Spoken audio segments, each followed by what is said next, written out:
evening, everyone, and welcome to tonight's Planning Committee of the 24th of September 2025.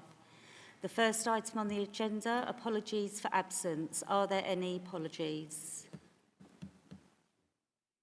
Councillor Mandarakis. I am here subbing for Councillor Gareth Myton. Thank you. Councillor Campbell. Thank you, Chair. I'm substituting for Councillor Hamilton, I believe. Thank you.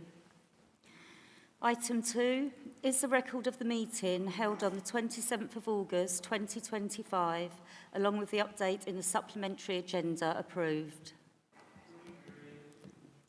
Item 3 on the agenda. I can confirm that there are no late items which do not appear on the main agenda. Item 4, do any members have any disclosable pecuniary interests or other significant interests? Councillor Etheridge. He's just going to... Yeah, I'm aware of it. Okay. And Councillor Gilbourne? Yes, I have an OSI to do with agenda item 11, as I'm a managing trustee of the Village Hall in Hempstead, which currently has a lease with Hedgehog's Nursery, who are planning to move to the library. Thank you. Thank you, Councillor Gilbourne. Before moving on to the main part... Oh, sorry, Councillor Mandarakis. So I've taken advice, and it doesn't constitute as an OSI or a DPI, but my day job is in the MP for Gillingham and Raynham's office, and we've had quite a lot of involvement in the first application. Item 5, sorry. So I'm going to sit that out just for the sake of appearances more than any actual legal basis. I'm going to just so that it doesn't appear as biased. Okay, thank you. So before... Oh, sorry, Councillor Campbell. Thank you, Chair. On the same item, item 5, I too work for the Gillingham and Raynham MP. I, however, do not do casework, so I don't have any involvement directly with representations made by constituents on any of these matters. So I'm just declaring that, but there is no conflict for me because I'm not party to any information other than what's here in front of me. Okay, thank you. Anyone else? So before moving on to the main part of the agenda, Councillor Spalding has asked to speak as ward member for agenda item 8 and 9, Councillor Sands for agenda item 10, and Councillor Lawrence for agenda item 11. Is this agreed by members? Thank you. So now moving on to agenda item 5, the first planning application for land adjacent to 91 Horbeck Road. Peter Hockney, Service Manager, will be presenting this application. So over to you, Peter. Thank you, Chair. Good evening, members. This application site is land adjacent to Horbeck Road. I draw members' attention to the supplementary report, which details a number of objections that have been received since the publication of the report and the matters that those raise. There's also officer comments in relation to those, but I will be going through a number of those as part of the presentation. So you can see the site here outlined in red, just where the cursor is. It's on the corner of Horbeck Road here and Rowbrook Close, which goes along there to a cul-de-sac at the end there. There is a garage block accessed off Rowbrook Close in that location there.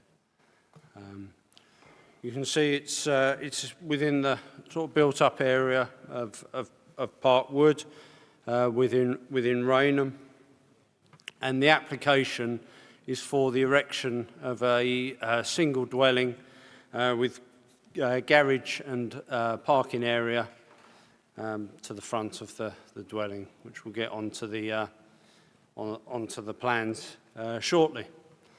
This is photographs of the site as it was.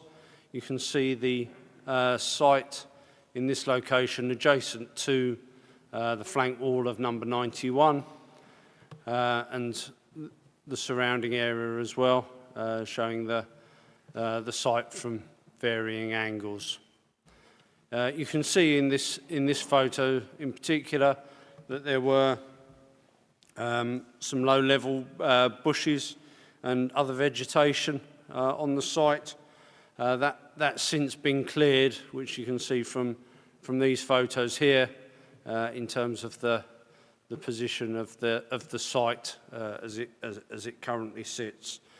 The clearance of that vegetation isn't development and doesn't require any consent, so there's no question that this is retrospective or anything like that. This is it's purely clearance of the vegetation. If I move on to the proposed dwelling itself, you can see it here on the block plan with number 91 located there. The garage indicated in the lighter pink there, and then the dwelling in this position here. It would front Horbeck Road with the flank elevation to Rowbrook Close, and then the rear garden there separating the rear of the property to the adjacent neighbour at number 1. Here's the elevations, which you'll see. It's quite typical of a sort of single detached dwelling, one that you would expect to see. You can see in terms of the eaves height and ridge heights, they're comparable to the existing development at number 91. And here you'll see the garage, which is obviously single story. There's no first floor above that, which then maintains a gap between the proposed dwelling and the existing dwelling on that location. You can see that the dwelling comes quite close to the boundary with the footpath in this location as the footpath progresses back into Rowbrook Close. So it would erode that space to a certain extent.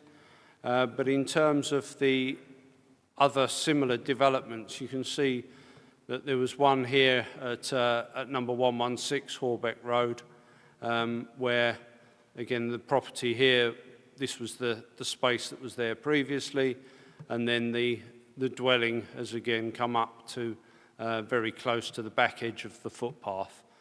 So if we look at the aerial photograph, again, the character of the area here, it isn't one of sort of large, sweeping, open corners, particularly if you look at dwellings in Sedley Close adjacent to Thorpe Walk. They're tight to the back edge of the footpath. As you progress back into Rowbrook Close, the dwellings that are on the ends of these rows of terrace properties that run perpendicular with the road, again, come up close to the edge of the footpath.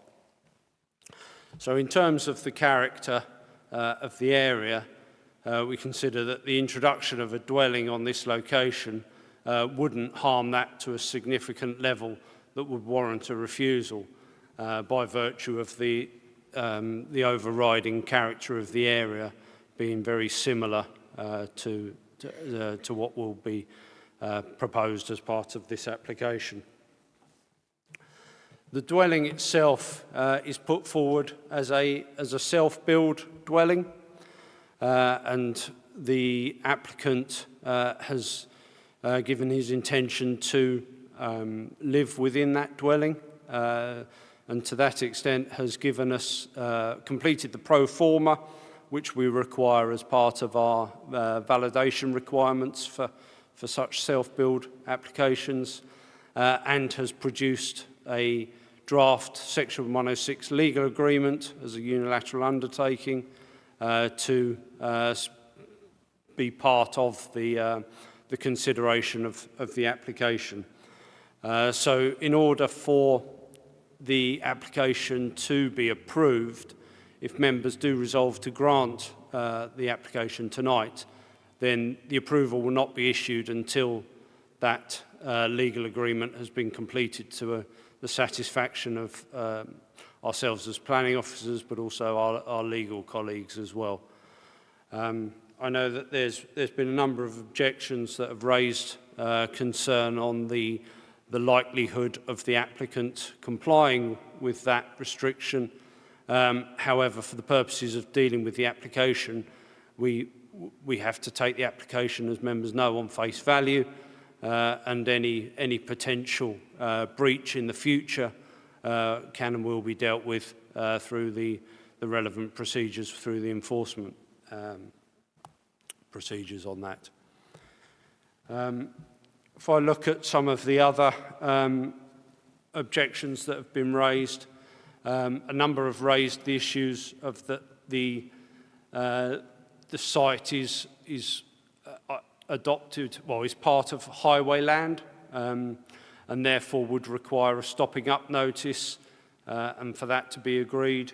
That process is outside of the requirements for planning permission, and is a separate legislative process that the applicant would have to go through in order to complete the development. See, members are very used to dealing with applications where developers often have options on land and would therefore need to complete a different sort of agreement with the current landowner in order to develop the site. Planning permission does not override any other legislative requirements. In other aspects that have been raised are the potential proximity to the junction of the drop curb element to serve the parking area, which you can see here, and again concern that that's very close to the junction with Roebuck Close. In terms of that, we looked at the drop curb for the dwelling that's now at 116 Horbeck Road, and the drop curb, in fact, for this property is closer to the junction with Sedley Close than it's proposed as part of this application. So this was granted consent in outline in 2006 and subsequently in 2007, and has obviously been built since that approval.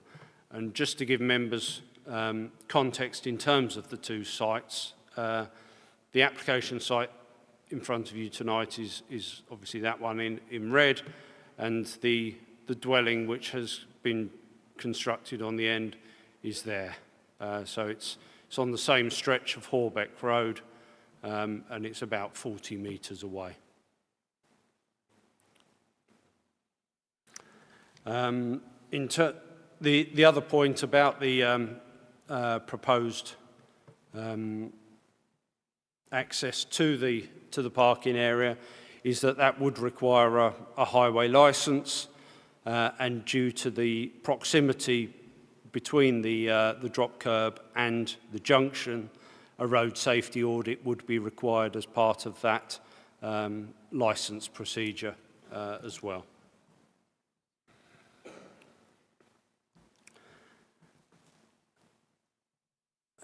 Just looking at the other aspects again, in terms a lot of the other aspects that have been raised are in terms of the character of the area, which I explained throughout my presentation, and that whilst there is obviously building on currently a vacant plot, it's very much within the character of the surrounding area, and therefore, in our view, acceptable.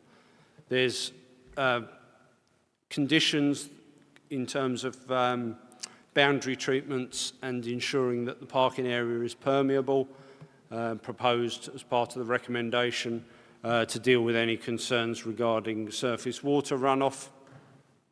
And in terms of, there's concern that this would set a precedent for other developments around Parkwood and Rainham. as members know, there's no legal precedent within planning. Each planning application is dealt with on its own merits, and each site and circumstance and development itself will have its own particular considerations in those regards. So this would not automatically mean that other developments would be approved. Each application would be considered on its own merits. And in terms of the benefits of the development, it is obviously in an urban area in a sustainable location and would provide a dwelling towards the housing land supply in the absence of a 5-year supply. Thank you very much. Oh, sorry, one more thing, which reminded by Councillor Mandrakis, is that we have had correspondence, obviously, with the MP, Nashaba Khan, for the area, who has asked questions in relation to particularly the highways matter and the stopping up order, and queried again the self-build element in terms of whether the applicant is proposing the self-build, and we have responded to those questions in the same way that I've addressed members at committee tonight. Thank you very much, Chair. Thank you, Peter. Sorry, I missed a bit. You said something about Sedley Road.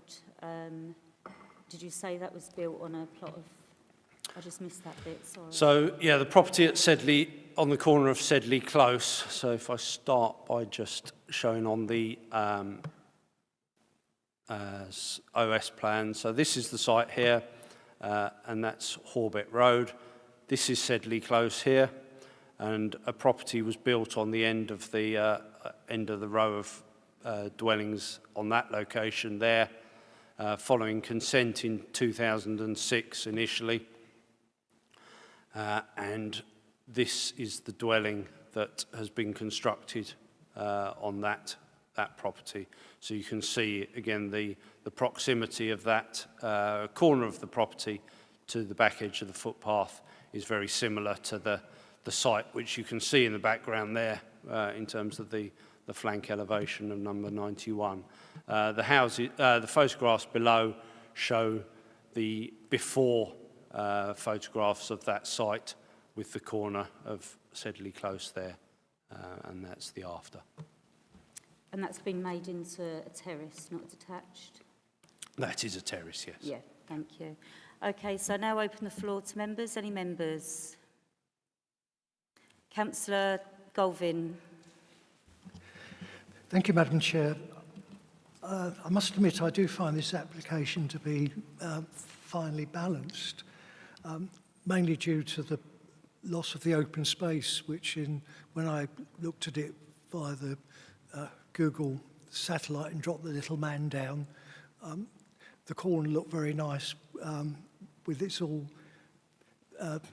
vegetation there, which looks like it's since been cleared. And I must admit that a few years ago I would have definitely voted against this sort of application. However, I think given the severe shortfall of housing numbers that Medway is now facing, windfall sites like this one over a period of time can make a considerable contribution to the numbers that we are required to build. And I'm pretty certain that should we turn this down and the applicant goes to appeal, my gut reaction tells me that we would lose. So, you know, as much as I don't like it, and I don't like it at all, but we've got to face the reality of the situation we're in. We have a housing crisis, not only here in Medway, but across the country. And, you know, we've got to live in the real world now, and not the world we'd like to be in. Thank you, Madam Chair. Thank you. Any other member? Councillor Peake. As always, I'm so pleased to follow on from you, Councillor Galvin. Yeah, I echo what you just said. Can I just check, and I'm always a bit nervous, I've missed it in the report, but I've looked through again. How much is a plan in consideration, the potential parking problems? Second question is a loss of land, open land, is that a plan in consideration? If so, what weight does it have?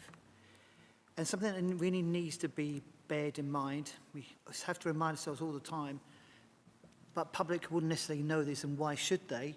We can't turn something down just because we don't like it. We certainly can't do it as precedent, because that's obviously been quite clearly been stated. And if we're going to turn this down, we need to make it very, very clear exactly what the planning and planning only considerations are that we turn it down by. And off the top of my head, I can't see this. One of them could be, if you have a grey area in your mind, is the idea of leaving it for alternative purpose. One of the suggestions that's been made is a children's play area. I personally would be very nervous about that, even if it was fenced off with a gate. Children run. And if there's a problem about traffic, then that doesn't equate to, well, in my mind, a play area on a corner where we have been told that there might potentially be a traffic problem. So I just thought I'd throw that in there as well as the two questions. Thank you, Chair. Thank you. Any other member? Oh, yes, sorry, Pete, do you want to come back? So that's no problem, Chair. Councillor Peake, in terms of the your questions, that in terms of the parking element, there would be parking proposed in front of the garage and the dwelling here. That would provide 2 spaces for the dwelling. So we consider that would be appropriate and acceptable. I think generally in the estate there's no parking restrictions, and I think, as you can see on the, if I go back to the aerial photograph, there are many of these sort of garage block areas to the rear of a lot of the properties in the surrounding area, which is how when that estate was constructed, it was envisaged that the parking would be dealt with. But I think over time, a number of the dwellings have now got parking in front of their properties. So the vast majority of dwellings now do have off-street parking in front of them, similar to the proposed application for tonight. The consideration of the loss of the space is a key planning consideration within this. This is, to my mind, the most significant consideration on the application. We're in an urban area. We've got a policy that allows new dwellings in the urban areas. We've got the MPPF, which obviously members are fully aware of in terms of delivering dwellings in sustainable locations.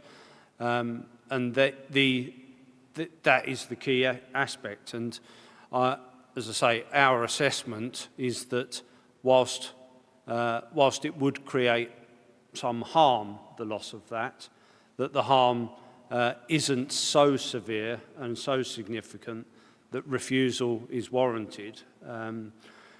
You can't just have an element of harm that results in refusal. It has to be significant harm to the character of the area. And the surrounding character, as I sort of try to explain, is that there are flanks of dwellings which are very close to the back edge of the footpath. So I think, picking up on Councillor Galvin's point, it would be, I think, extremely difficult to identify why a dwelling close to the back edge of the footpath here is unacceptable, where there are a number of other examples in the immediate vicinity that already exist. So that was our thought process, our consideration, and the way that we balance that. And as I say, we think that it is acceptable, that the recommendation should be for approval, and I share I share Councillor Galvin's view that I think if it were refused, that there would be a high chance of it being allowed on appeal. Thank you. Any other member? Councillor Campbell. Thank you, Chair. I'm just picking up on some of the objections raised from residents, and particularly the one about the applicant being a property developer. Now, I'm just clarifying my own understanding, and I'm going to risk being told off for asking non-planning committee related things. But what assurance do we have so the applicant has applied saying this is for them to develop and build and then for them to occupy themselves. What assurances do we have that this won't in fact then be used as a gateway to creating further dwellings there, or putting, you know, something like a house of multiple occupancy or something there? How do we follow up on that and make sure it is what it says on the plan? Thank you. Thank you. So there's two elements to that essentially. So in terms of the self-build question initially, there would be the requirement for the applicant to enter into a legal agreement, which would be part of the approval. So within that, they would undertake to occupy the dwelling for a minimum period of 3 years following its construction. So that would be the requirement in terms of the self-build, and that would be a legal document that would form part of the permission. So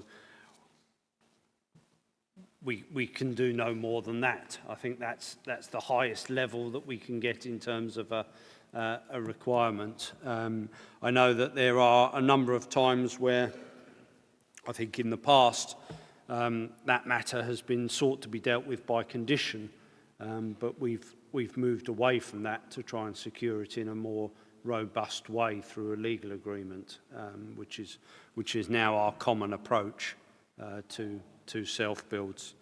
And then in terms of the question about potential HMO conversion at any point in the future, condition 5 on the recommendation would prevent that from being permissible under permitted development. Thank you. Okay, any other member? No? Okay. No, sorry, apologies. Apologies, so excuse me. What do we do now? Yeah. Right, sorry, there wasn't any other member, no? No. So I've been torn with this planning application. I did actually go and visit the site yesterday, and first seeing it, I thought, yep, this can quite sort of easily have a house there. But then I'm sort of torn with the character of the area. Parkwood is quite has quite a lot of green patches in it, and I feel that if it was approved, it would be out of character for the area. I did have a question as well, actually, because the end of 91, there's windows in the side of the property, and how much light would that lose?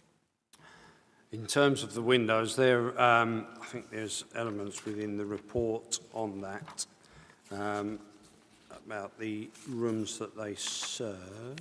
If you bear with me.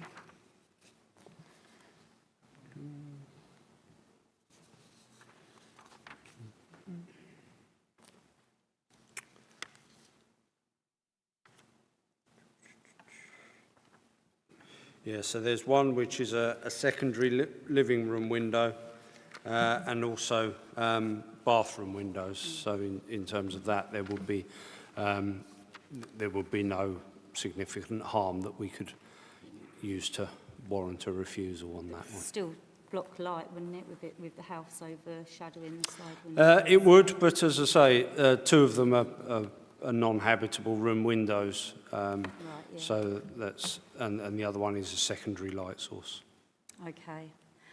And yeah, the other point that I had as well, although that it's been shown on here that house has been added onto a corner plot, that, as I asked earlier, that is a terraced. It's not actually detached like this is proposed.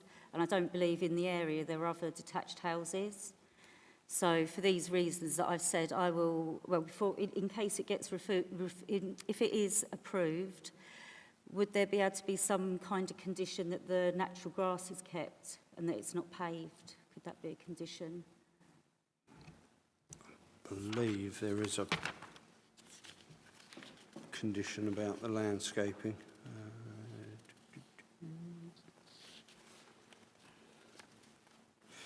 Condition 13 requires details of hard and soft landscaping, so to ensure that it is retained as much as soft landscaping as possible, because that's obviously what's shown on the block plan as well, in terms of the rear garden area being soft landscaped. Because I think it's number 1 Roebuck Close has had flooding, hasn't it? And this potentially could Surface make it worse. water, yes, and I think that's the purpose of obviously ensuring the soft landscaping to the back, and indeed the boundary treatments to the rear, and also, well, to a lesser extent, because it's obviously to the front, but in terms of the permeability of the hard standing for the parking, that would obviously prevent any additional surface water runoff onto the highway. Okay, thank you. Yes, for the reasons stated, I will be voting against this application, because I believe it does impact the character and appearance of the area. You know, it said setting precedent doesn't matter, but it's still, like in this presentation, they've used that house that's been built. If we approve this, then that can be used for other applications that are being put forward. Yeah, and it's detached, no detached in the area, character, appearance and amenities. So if that, I will now pass over to Councillor Jones, Vice Chair. Thank you very much, Chair. Land at 91 Horbeck Road, Parkwood, Gillingham. Recommendation is approval subject to A, the applicant entering into agreement under Section 106 of the Town and Country Planning Act to secure the dwelling to be delivered and occupied as a self-build development, and conditions B, 1 to 13, as set out in the report, with reasons as set out in the report. I so move. Thank you. Is that seconded? So is that seconded? Second. Oh, yeah, thank you. Right, those for this application.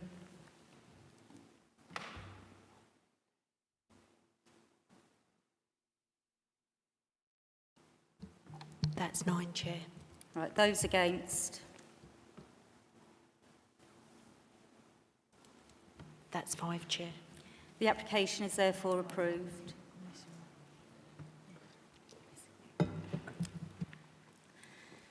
Before moving on to the next item, I must apologise that I did not also say about Councillor Pearce wanting to speak on agenda item 13.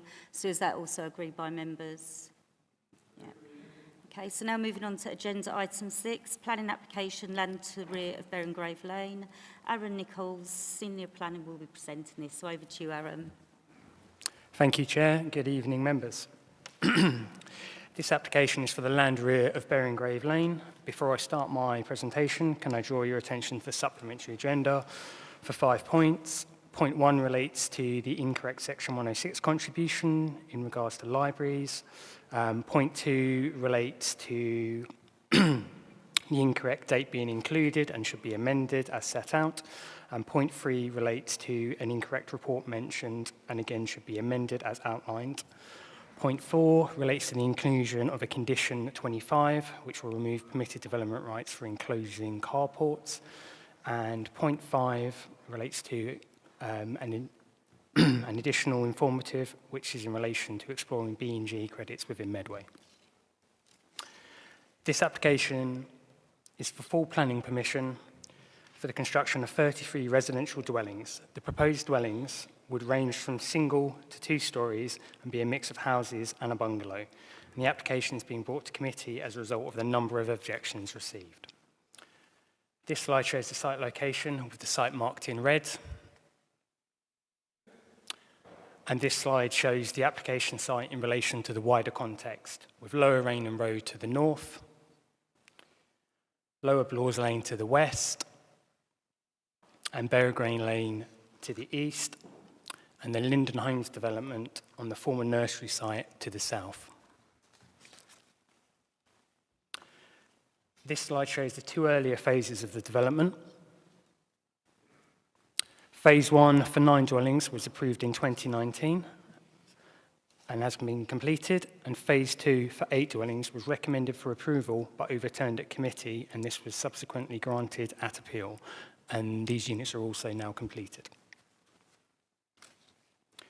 Here we can see the proposed site layout of the scheme in relation to the previous phases of development. This slide shows the wider views towards the site with the proposed buildings outlined in black. Image 1 provides a view looking towards the southeast from Lower Rainham Road, and Image 2 provides a view towards the west from the access road off of Berringrave Lane. Image 3 provides a view looking towards the south from Lower Rainham Road, and Image 4 provides a view towards the east from Lower Blawes Lane. As is evident from these pictures, the scheme is well screened by existing development and existing landscaping, which will be further enhanced as part of the proposed scheme. This slide shows some views of the earlier phases of development, as well as Image 1 gives you the view looking towards the entrance from Berringrave Lane. And this slide shows views from within the site. Image 1 shows a view looking across the site to the east.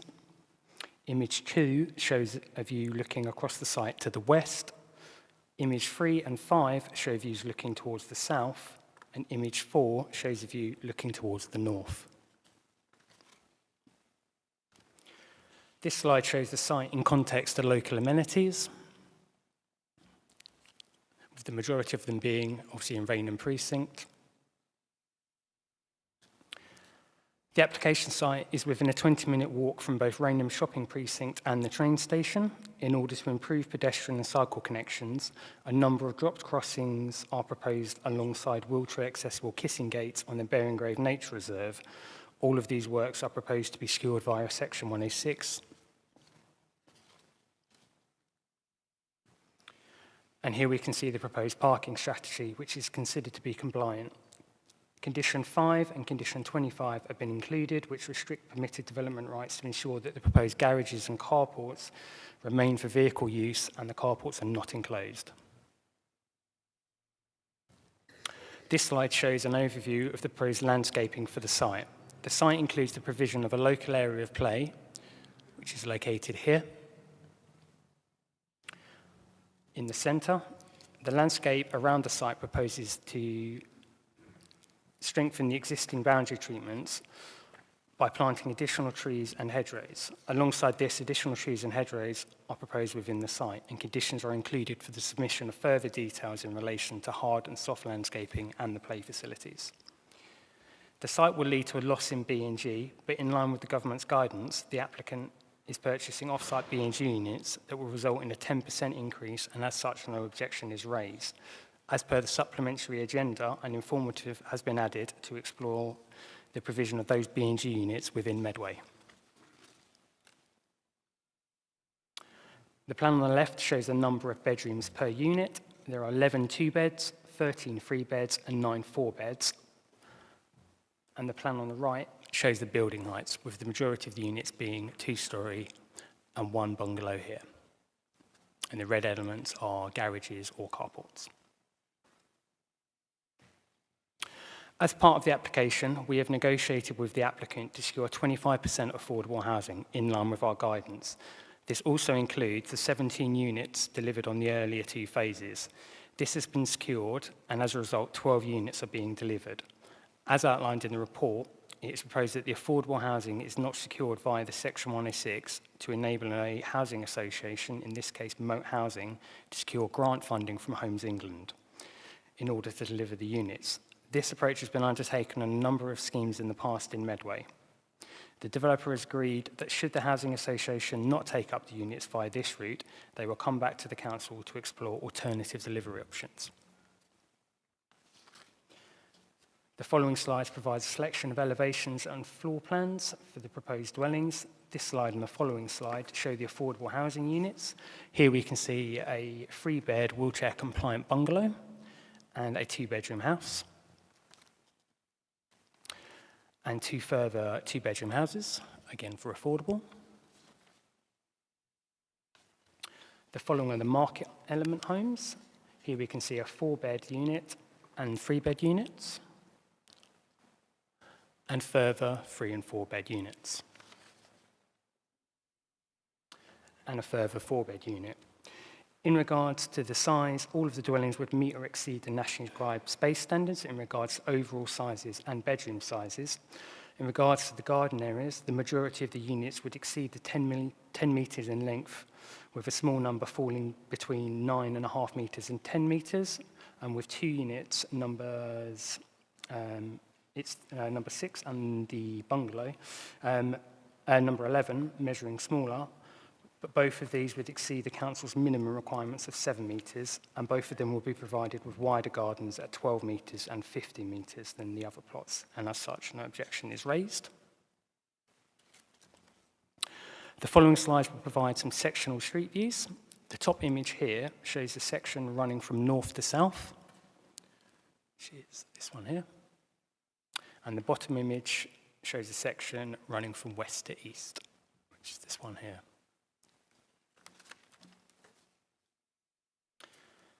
These sections show further views, with the top image showing the section on the left, again running from south to north, or north to south, and section D is on the right, again running from north to south.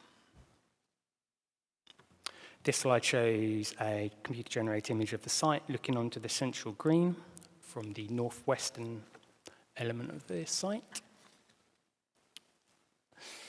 And again, back to the site layout. In conclusion, the proposal is considered to be acceptable and in line with relevant policies, and the applicant has also agreed to an 18-month implementation period in order to assist the council with its 5-year housing delivery target, and is therefore recommended for approval subject to the conditions and the Section 106.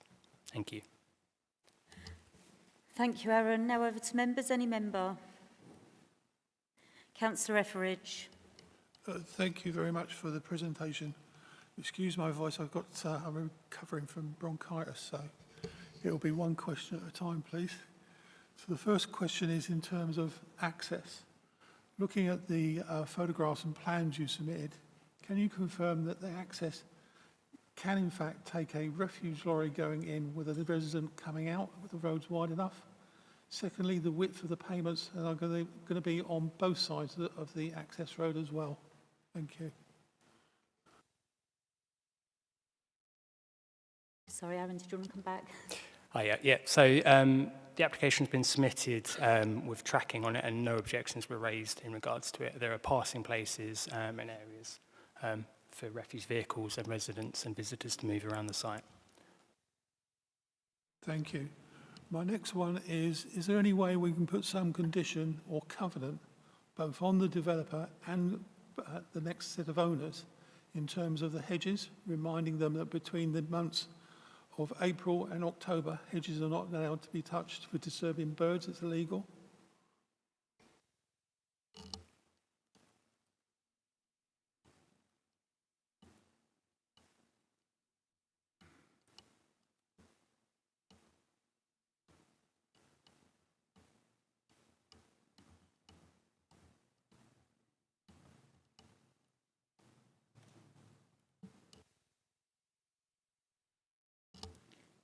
Aaron, did you want to come on that? Yeah. Oh, yeah, sorry. So most of their hedgerows are in basically the shared spaces, and we can put an informative on it, but there will be a landscape management plan as well alongside it, which we can include it in. Thank you. Thank you for that.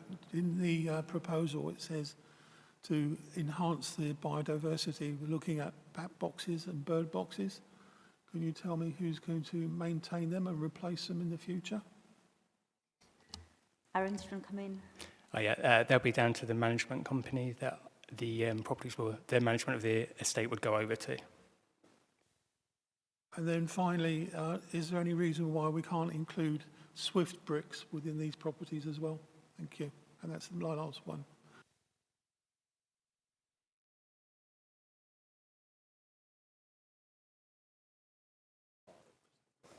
Yeah, Aaron, did you want to come in on that?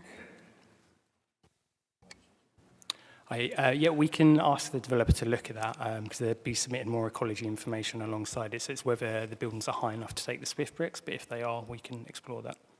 Okay, thank you, Aaron. Is that right? And Councillor Hamadishe.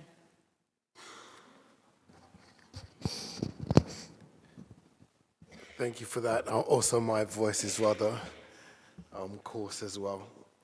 Got one question regarding the 106 provisions in place.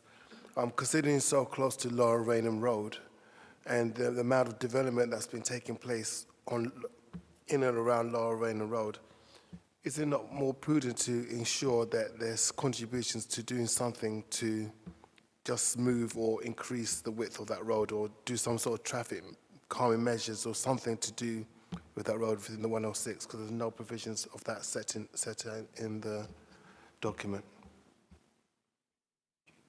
Dave, do you want to come in on that? Yeah, Chair, thank you very much. Chair, firstly, in relation to where the traffic lights are at the bottom of Berengrave Lane and that narrowing there are contributions from other developments which will widen that actually, so it's capable of two-way, and the highway team are looking at that. We don't consider that this scale of development would require further improvements or traffic calming on Lower Raynham Road. There's a lot of traffic calming already in close proximity to this. But in relation to the local plan, with other sites allocated, there will need to be further improvements as a result of those allocations, which are much larger than this scheme. Thank you, Chair. Thank you. Councillor Golvin. Thank you, Madam Chair. I don't think this is too bad a development as far as the architecture is concerned. There seems to be a good variety of different fenestrations and a good variety of pallet treatments. So, and it's good to see there's at least one bungalow included.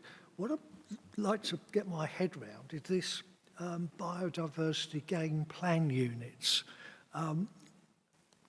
Reading the report, we don't have any sites in Medway that the money could go towards. So is there such a provision in our new local plan?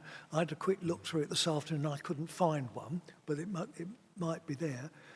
And perhaps for the sake of people who are slow on the uptake, could we have perhaps a bit of training on this, how this biodiversity is calculated? Because this is coming up more and more on applications.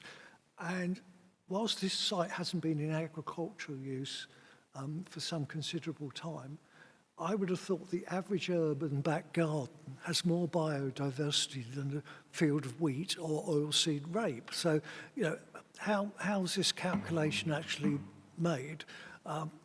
If it's made on the present site, which is basically scrubland, again, there isn't that large biodiversity, particularly with birds where people like myself constantly spend a fortune feeding birds. So just a little suggestion there, because it certainly would help me get my head round. And we're having, you know, I must admit, biodiversity gain plan units, it's not a term I've come across before. So I read this, you know, in the report it said that it's Harrietham's the nearest site. So, you know, I must confess to be very, very parochial. If there's any money going, I firmly believe it should be staying here in Medway.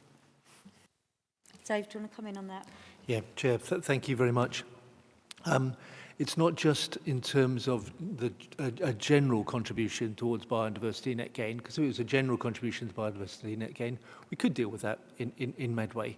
It's a matter of where they can't achieve the 10% on site.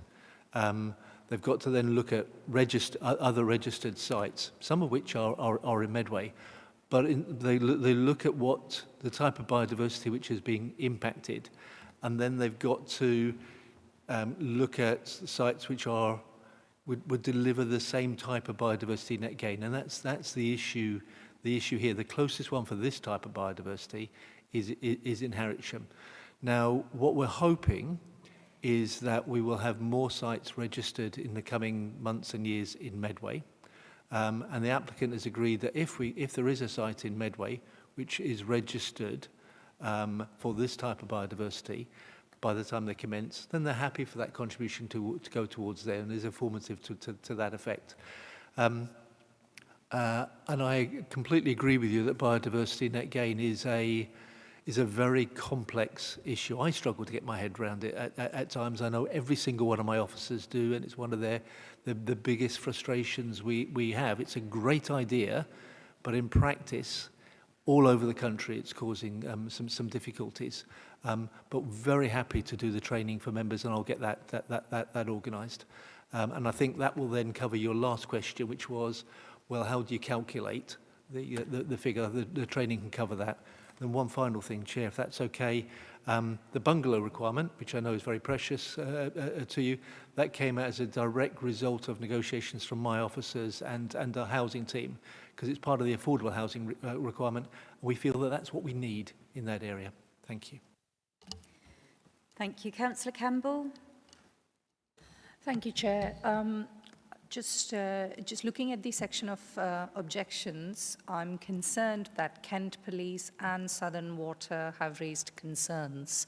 So again, like in the previous item, my question is just around the mechanisms in place as part of this process. So obviously, they're not concerns, high enough on their scale to refuse to approve these plans. But what they're saying is that it needs further conversation and the applicant has to go away and do some work on it. So how do we ensure that? Do we have any safeguards in place to make sure that that does happen? Aaron, do you want to come in? Thank you, Chair. In regards to the Kent Police one, that's basically a formally, I suppose, a standardised response we get on quite a lot of our applications, and we include an informative, which is included on here, for the developer to work with Kent Police and basically use the secure by design standards to design out crime.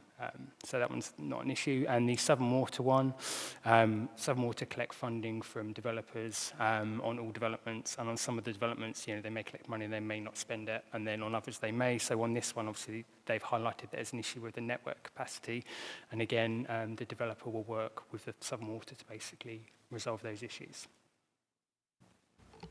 Thank you. I understand that. I guess what I'm saying is, do we have any mechanism to make sure that that does happen?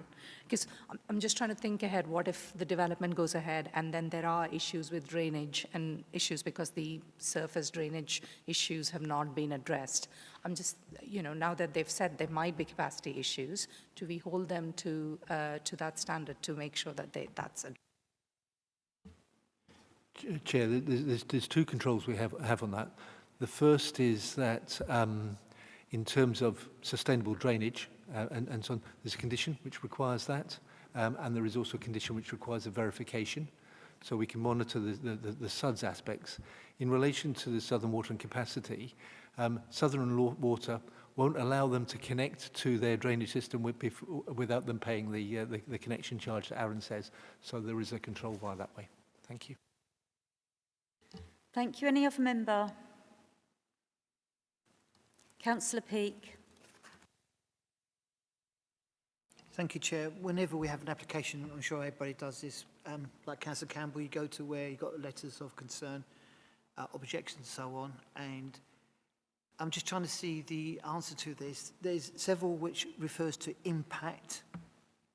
The third one down, it's on page 44, impact on existing road infrastructure and road safety. Now, there's been touched about on the ability of a vehicle, large vehicle, I've forgotten what he said now, ambulance or whatever emergency services. Can we have any feedback at all on concern on that particular impact? And my second question is also, and sorry if I'm being a bit blind, but what's the parking? I looked at the slides on there and slides in here. Is there any concerns at all about availability of parking in the proper allocated places as opposed to outside, on the road, which could then block?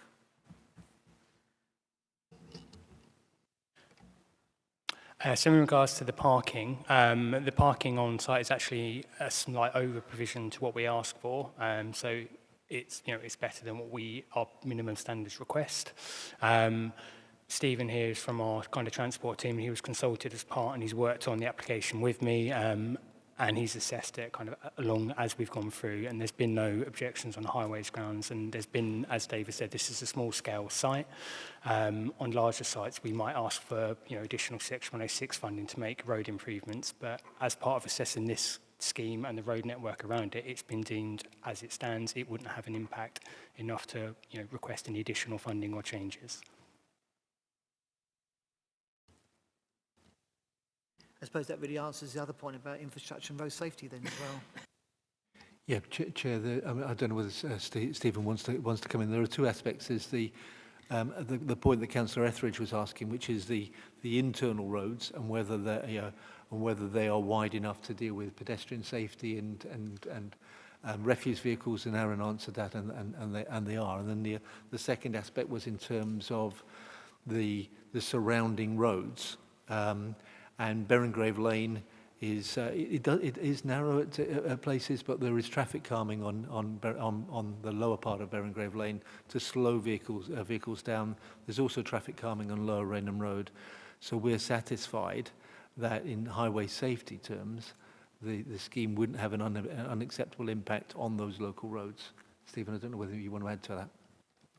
Just in terms of operation of the local network, I know that some traffic modelling was undertaken, and that didn't show any negative impacts, that the local junction capacity could accommodate the additional demand from the new dwellings.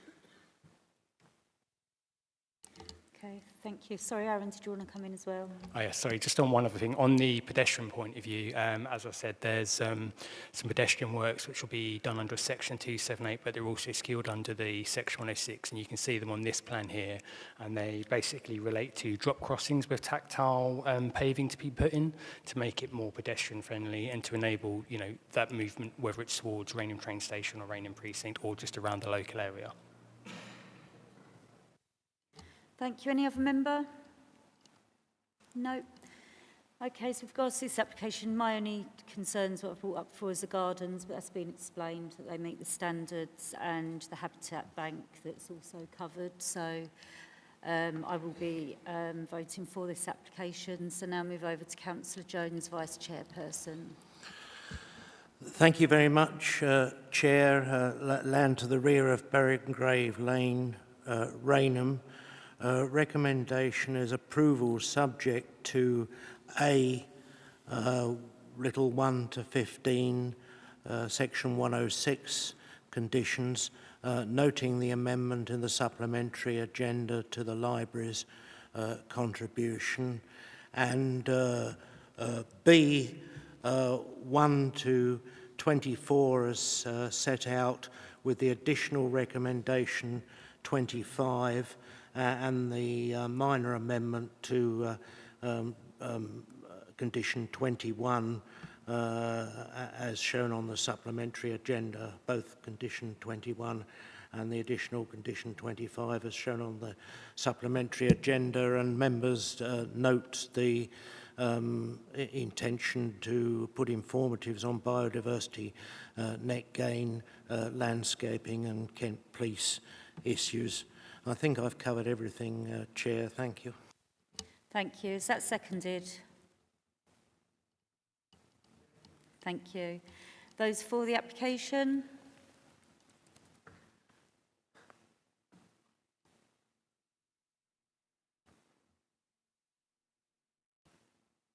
That's 15, Chair.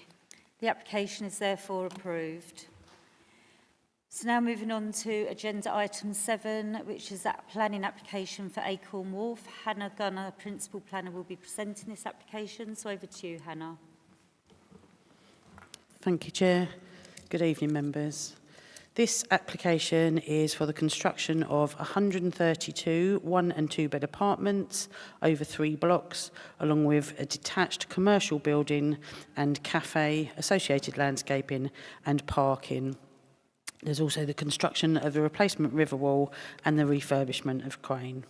At this stage, I just draw your attention to the supplementary agenda, which corrects the bird mitigation section with the most up-to-date tariff to align with the correct fees as set out within the Section 106 parts of the report. So, oops, sorry. So this is the site shown outlined in red. As we can see, this is a long, narrow site. With current accesses. This is adjacent to the Rochester Riverside development, and we've got a current access shown here through Gashouse Road, which is an existing road but currently closed off. But there's also, to note, the loop road that has gone in as part of the Rochester Riverside development, which runs alongside the school. Sorry, I've lost my mouse. This is an aerial photograph of the site, just so that we can orientate ourselves a little bit. You can see Rochester Riverside School sits here, and the loop road is here, and then we've got the Castle View Industrial Estate. And just to note here as well, this is Phase 4A of Rochester Riverside, which is the 101 unit care home, which is now open and I think taking residents. Just as well to highlight at this point, so the peninsula that looks undeveloped in this particular photograph is phases 4, 5 and 6 of Rochester Riverside, with 4 and 5 having received reserve matters approval. If the mouse didn't keep dropping it, here we go. So 4 and 5 basically sits underneath this line that I'm drawing now. So phase 6, which will be the last phase coming forward, sits in the bit closest to the application site. These are just some 3D images of the site, so you can see it a little bit clearer. So you can see Castle View Industrial Estate here, and you can see the care home facility and the school. And what you can see here is this loop road coming in here, and you see that the road comes down into the site here. There's an existing gate here. Currently, it's a bit of a blind corner and is used as a bit of a dumping ground by all sorts of people, but this will be the access into the parking area, which we'll see in detail going forward. And then we've got the Gashouse Road access here, which will be the sort of temporary access road until such time as phase 6 comes forward for Rochester Riverside, as the applicants here will be working alongside Vistry Homes and Countryside to ensure that the roads marry up. There are conditions for that, but you can see those on the agenda. Again, just a clearer one shown from a different angle, so you can see the area that is phases 4, 5 and 6 nice and clearly here. And like I say, phases 4 and 5 will be on the left-hand side of the line I'm sort of drawing, with phase 6 being the bit nearest. In terms of photographs of the site, I'll try and talk you through these. So these are taken sort of from within the site. So this is from within the site, looking out towards Rochester Riverside Primary School, which you can see here. The gate access into the site is around here. It's just not very clear, I'm afraid, in terms of the lighting. This is a view from within the site, from the hard standing where the buildings of the industrial site once stood. And you can see opposite on the other side of the river, we've got the Medway City Estate. This, again, is an existing photograph, just showing some of the hard standing that's in place. And you can see the crane that's subject to the refurbishment here. And this is just showing the old launching slipway that you can see from the site as well. I've colour-coded these to try and make these easier to understand. So we've got the yellow is the slipway. This pink just shows some of the hard standing where the pink dot is. This green, the one with the green dot here, is taken from within the site, looking out towards the school and the entrance points. And what I want to just stipulate here or point out here is the land level changes that we can see in this photograph. So up here, what we've got is the existing the land levels for Rochester Riverside. So at the moment, the site sits about 1.5 metres to 2 metres lower than that of Rochester Riverside. So as you'll see as we go through the plans, the main entrance point for the building is proposed to be at this raised level here. So it's effectively a podium level, because the parking will be incorporated underneath on the existing site levels. And then just some existing features that sort of remain from its previous uses. We've got the steps that run down to this sort of, I say beach for want of a better term, but some of the sort of shoreland there. And then we've got some existing features down to the underneath the site. And then again, we're just looking out across onto Rochester Riverside here. Medway City Estate, sorry.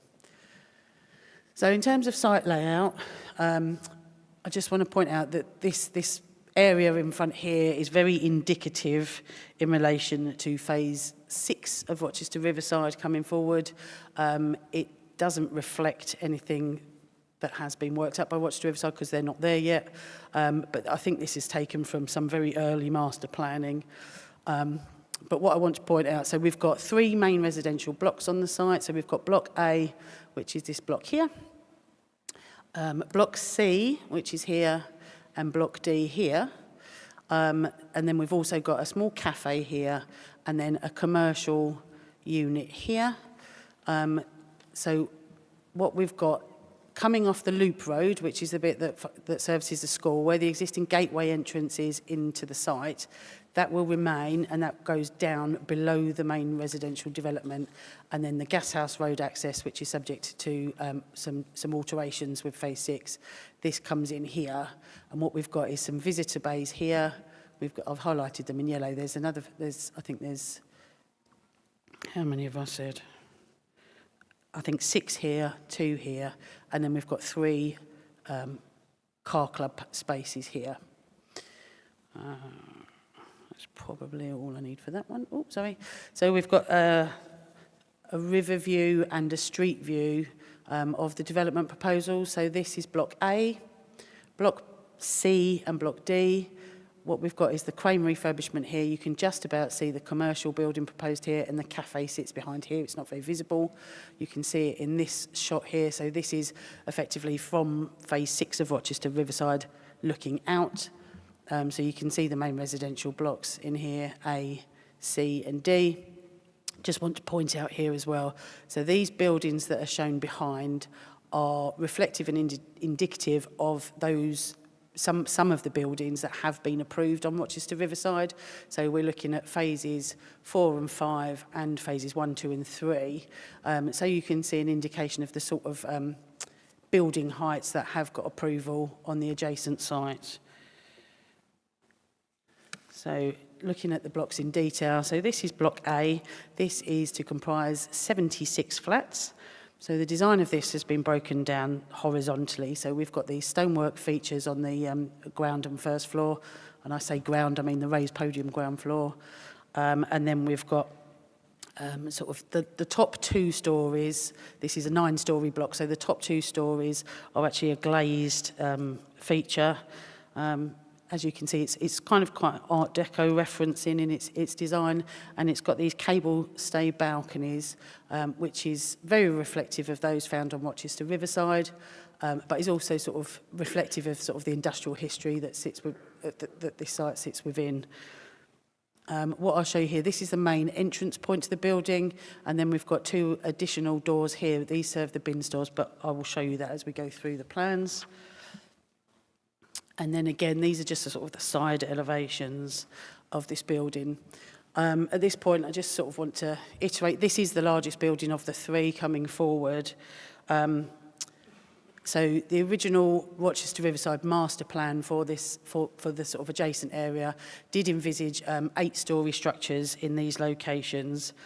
So what I have done in terms of trying to sort of get members to sort of understand the heights a bit more. I have been back on some of the other approved phases of Rochester Riverside and had a quick measure up. So within the most recently approved development in phases 4 and 5 around Castleview Industrial Estate, we've got residential blocks that are proposed. So they are 5-storey blocks, including parapets, and the height of those structures is approximately 21.3 metres high. And then on phase 4A, which is the care home, which sits on Corey's Road, that has, the front block of that is actually 6 stories plus a sort of quite large parapet roof feature. And the maximum height of that building is 22.7 metres. What we have here for Block A, from this ground floor level, which is comparable to that of Rochester Riverside, up to this stonework, the finishing of the brickwork here, matches that of the care home on 4A, so that's also 22.7 metres. And then we've got these glazed additional stories here, taking it up to 28 metres. So just to try and sort of put this in some sort of comparable tone. In terms of the floor area, I won't go through the plans, but I just wanted to show you sort of the lower ground core areas and how they come up onto the main building. So the dotted line on this plan here shows the footprint of Block A. And this is the lower ground area. So what you can see is that we've got a lift core and stair area here. And we've also got cycle storage incorporated in sort of the lower ground floor, and there's some general storage there. So this lift core comes up, it's core A, so it comes up here. So we've got two cores within this block. Core A accesses downstairs, so everyone can get up into the main building from the parking, and then you've got B and A coming up to the rest of the block. And then the bin stores are directly accessed from the ground floor level, and that's the main entrance into the building. So moving along the site, we've then got the cafe building and the commercial building. So what we've got are much smaller, simplistic buildings here. So this cafe building is actually only just it's 30 square metres. It's got sort of a servery hatch here. So the main servery area is here. And then we've got sort of a store area, an externally accessible toilet, which could be used for members of the public, and then some cold store there. It's a very simplistic building in its use, but that would serve, obviously, anyone that decided to do any wander around Rochester Riverside, or having used the boat platform that's on Limehouse. It's open to use by anybody, effectively, as would be the commercial unit. So the commercial unit's a two-storey building, sort of quite nautical in its appearance. Overall, it's 135 square metres, just over. So we've got commercial space downstairs and upstairs, which is lift accessible as well as stairs. There's a terrace just here at the front. So this commercial building has a green wall incorporated with it that I'll go through as we talk through the plans a bit more.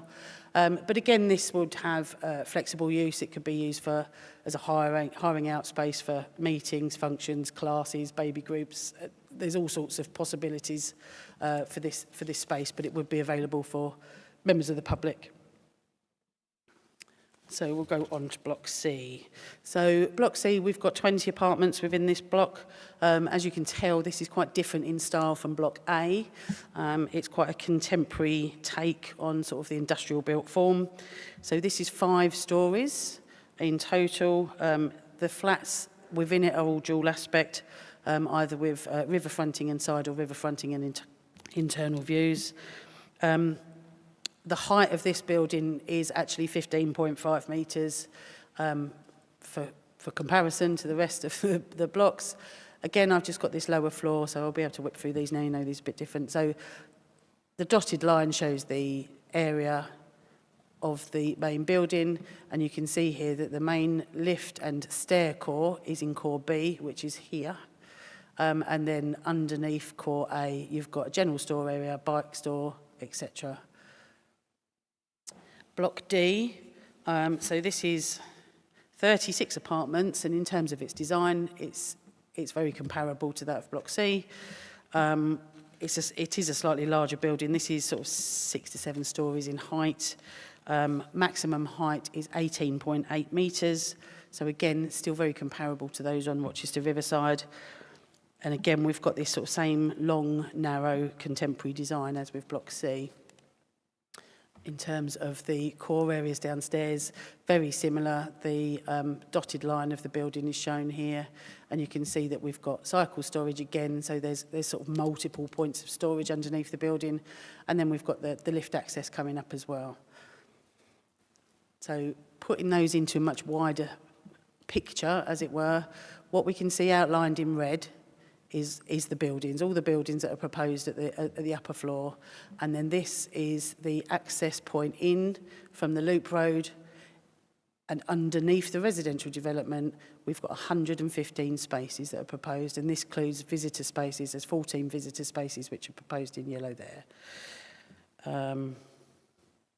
So just point out that as we go into the site here, there is actually a flood access control, flood control barrier here. So there would be access restrictions into this, so not anybody that's driving onto the Rochester Riverside area would be able to pull in, but it is also a flood control barrier, so in terms of any flood issues, this would actually effectively be watertight. Oh, I've thrown this one in a bit last minute because I just wanted to sort of highlight, because obviously Rochester Riverside, we have got approval for 4 and 5 coming forward here. The site is here. So I just wanted to highlight some of the access points that we've got within Rochester Riverside. So this is the main Gashouse Road entrance that we've got currently is the sort of main entrance source onto the point, access point onto the area. We've got, on this side, we've got the Doused Way access. And then this is Furrells Road. So this is phase 7 of Rochester Riverside, which is coming forward leaps and bounds. In fact, some of the units are occupied now. There are some for sale, and they're completing this sort of this phase at this sort of northern end, because I've twisted it around. So that's the last phase being completed. This road and this road will both be for two-way traffic, so will allow for residents of all phases of the development to enter and exit Rochester Riverside from these areas, and these will be up and running before the development comes forward on this site. There is also Blue Boar here. At this moment in time, I mean, the intention is for this to be used as a either exit or entrance onto the site, but only one way. At this moment in time, though, there are complications with Network Rail, and at the moment that is only a pedestrian access. And then I've just highlighted here, you've got the pedestrian access link through as well, which is at the station. So really just to highlight that whilst it is letting traffic onto the site, and whilst I appreciate that there are going to be some construction disruption on this end of the peninsula, what we've got down this end is the two further access points, alleviating some of the concerns here that will be coming forward prior to any development here. I don't really need to go through the floor layouts, but this is just to show you a standard layout of the 1 and 2 bed apartments. They've all got balcony access. Some have got multiple balcony access. These are the corridor links in blocks B and C, which allows for some of the units with the non-habitable rooms to have sort of some daylight in. And then we've got balconies on this side, and then block A, I've shown the corner plots, which are the 2-bed units, and then there's some of the internal plots, which are single-bed units, again, all with balcony accesses. I feel like I'm rambling, but I just want to get through this in detail. So, landscape strategy for the site. At the moment, this is a previously developed site. It did used to contain industrial buildings.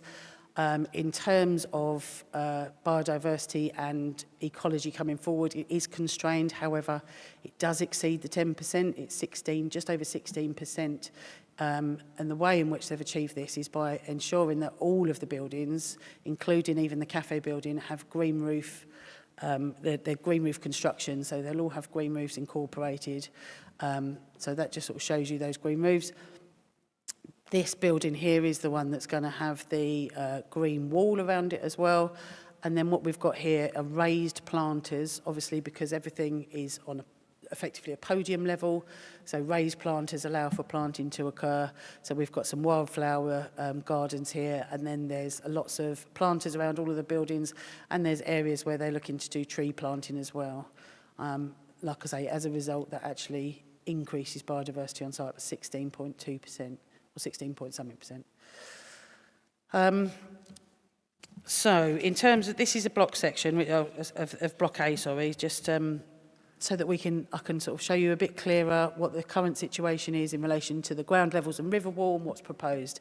So the red dotted line shows the current ground level and the current river wall here, which it's well below what is needed, and is actually in a state of disrepair. It hasn't been maintained or looked after for a long time. So in building the podium level, we're bringing this up. We're bringing the river wall up, which actually forms part of the construction of the site, so that the vehicle parking be incorporated underneath, and we've got the raised river wall here. There is, in fact, if I go back to the landscape strategy quickly, what I can show you is the river walk that sits around Rochester Riverside is continued around this development site onto this area where the cafe is, and then onwards and through. So this does actually join with the Rochester Riverside development and actually allows for that river walk to be carried continuously through on this site. So what we can see here is it's slightly narrower. It's a lot narrower than the Rochester Riverside bit, but more akin to maybe walking through some of the Riverside sections as you get nearer into London. We've got some slightly narrower, more interesting walk here. And then you've got some of the tree planting, you've got the podium, and then you've got sort of these section shows the bin stores. So some CGI imagery now.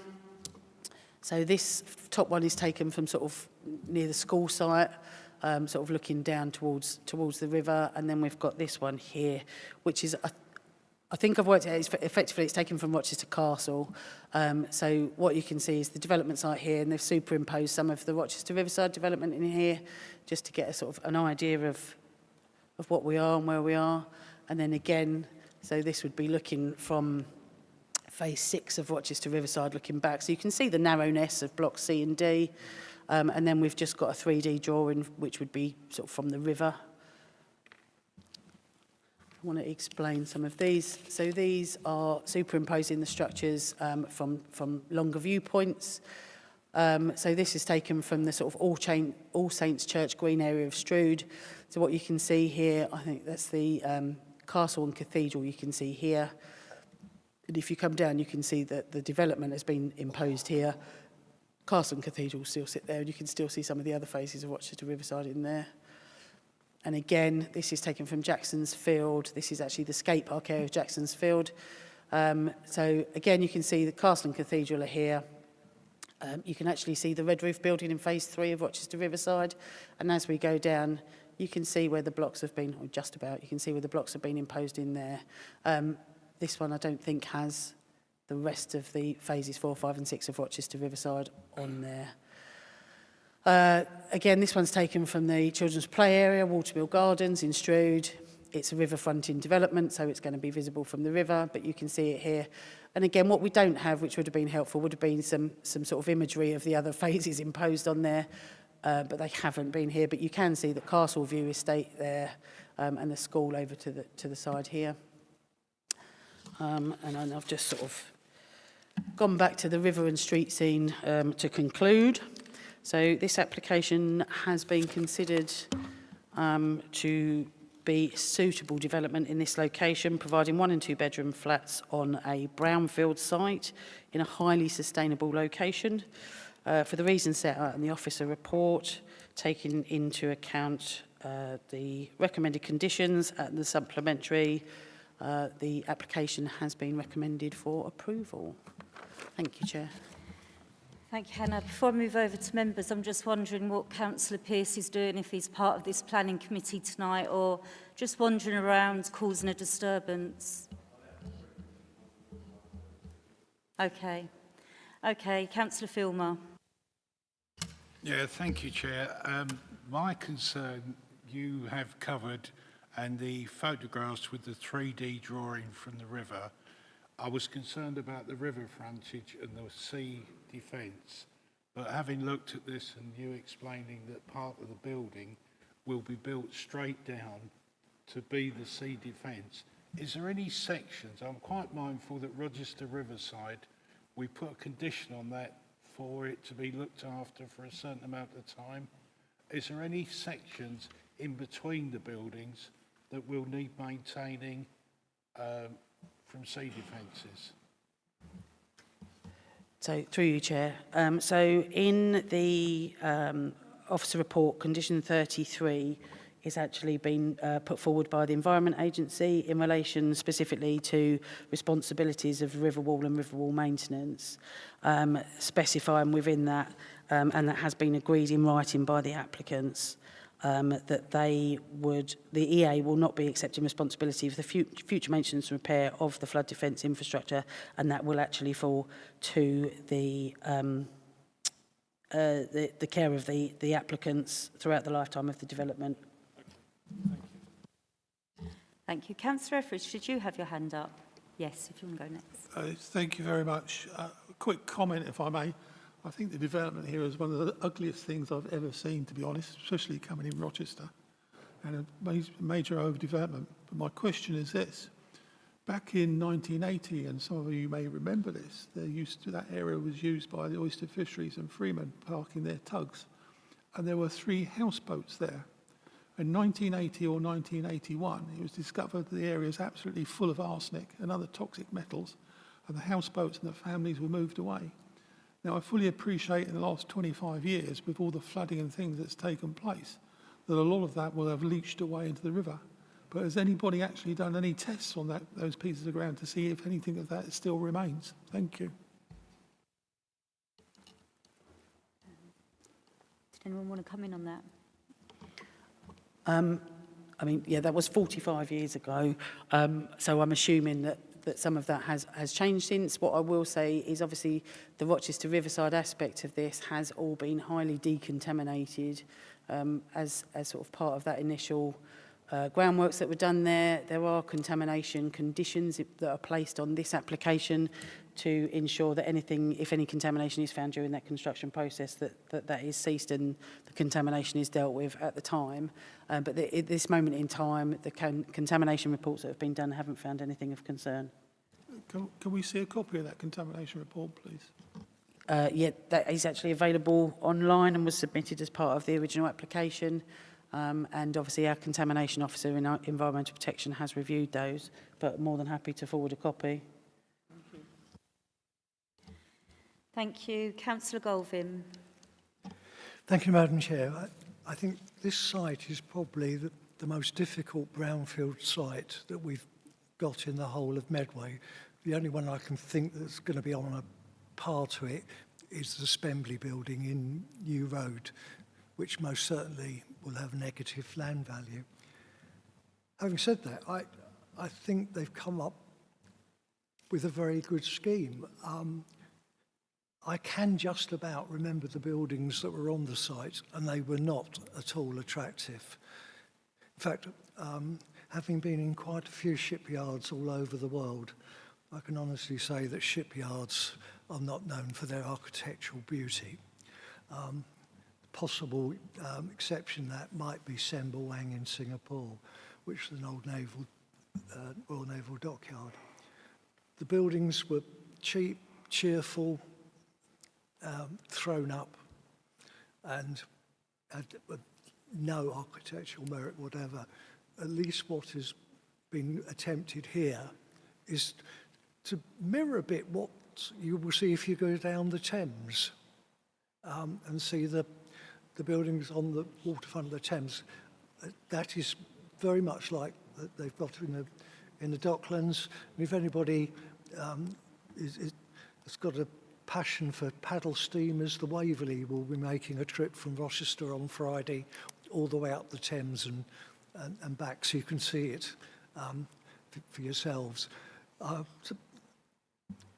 the only worry I've got is with the future viability, having been involved with the Medway Development Company, when we did the site on Chatham waterfront, we came across an old timber river wall that had been buried for a number of years, and that blew the budget quite considerably. So this is still very, very marginal. There's likely to be things like that on this site as well.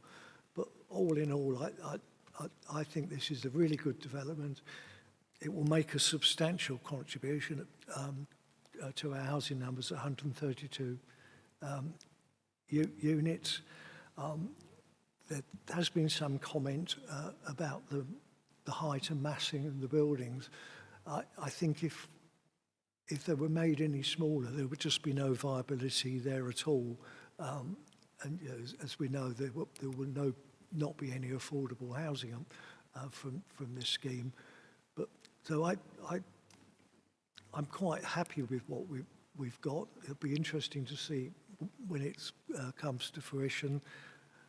But I think we've got to remember that this is a very, very difficult site indeed. Thank you, Madam Chair. Thank you, Councillor Golvin.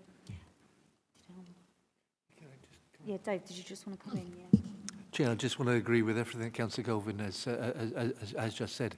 I don't know of many sites in Medway which is any more complicated than this one. But as you can see from the data that was submitted to us in July last year, there's been considerable negotiation by my team led by Hannah on this to get the design right. And I understand the point that Councillor Etheridge is saying in terms of he doesn't like the design. I think part of that is it's difficult in two-dimensional to fully understand it, but also, as Hannah was explaining, eventually it will be seen as part of that completed Rochester Riverside, and I think then it will sit very nicely in there. And Councillor Goldman, I think you're right, having recently taken a river trip up from North Greenwich right the way up to the embankment, the point that you're saying in terms of how it will look, quality materials, I think will make the difference there. So I think it's a really good scheme. Yeah, thank you, Chair. Thank you. Now go to Councillor Mandarakis. So mine was a really quick question. It is mostly addressed in the papers, but it was just about the green roofs. So number one is, I'm assuming because of the height, there's no properties overlooking those roofs. And then the other one is just how they are maintained. It might just be me not quite understanding how that works, but I just want to make sure that they're not just going to go in and then just be left and not be a green roof anymore and be a brown roof. So there is a landscape management plan condition which requires details of landscape management to be submitted. That does include all landscape, so that would include the green roofs as well. Just from knowledge and experience of green roofs, they kind of are left to maintain themselves, really. A lot of these sedum roofs change seasonally, which is sort of the whole point of them, really. They sort of grow up in the summer and they die back again in the winter, and they just sort of evolve that way. But if anyone else has got any experience or knowledge, but the ones I've witnessed and seen have all just sort of, there's a lot of self-management on those green roofs anyway. Okay, Councillor Campbell. Thank you. Yes, I mean, I go with everything everyone has said. It's a difficult piece, location of land to build on. I guess the plans look very sympathetic to what it is, and I think it'll add value to that piece of land, especially walking around the riverside development, what's there. It's a nice area, and also that the river walk will be all connected up. That's all really positive. My main concern is about the fact that at the moment, the entire area is only accessible through Gas House Lane.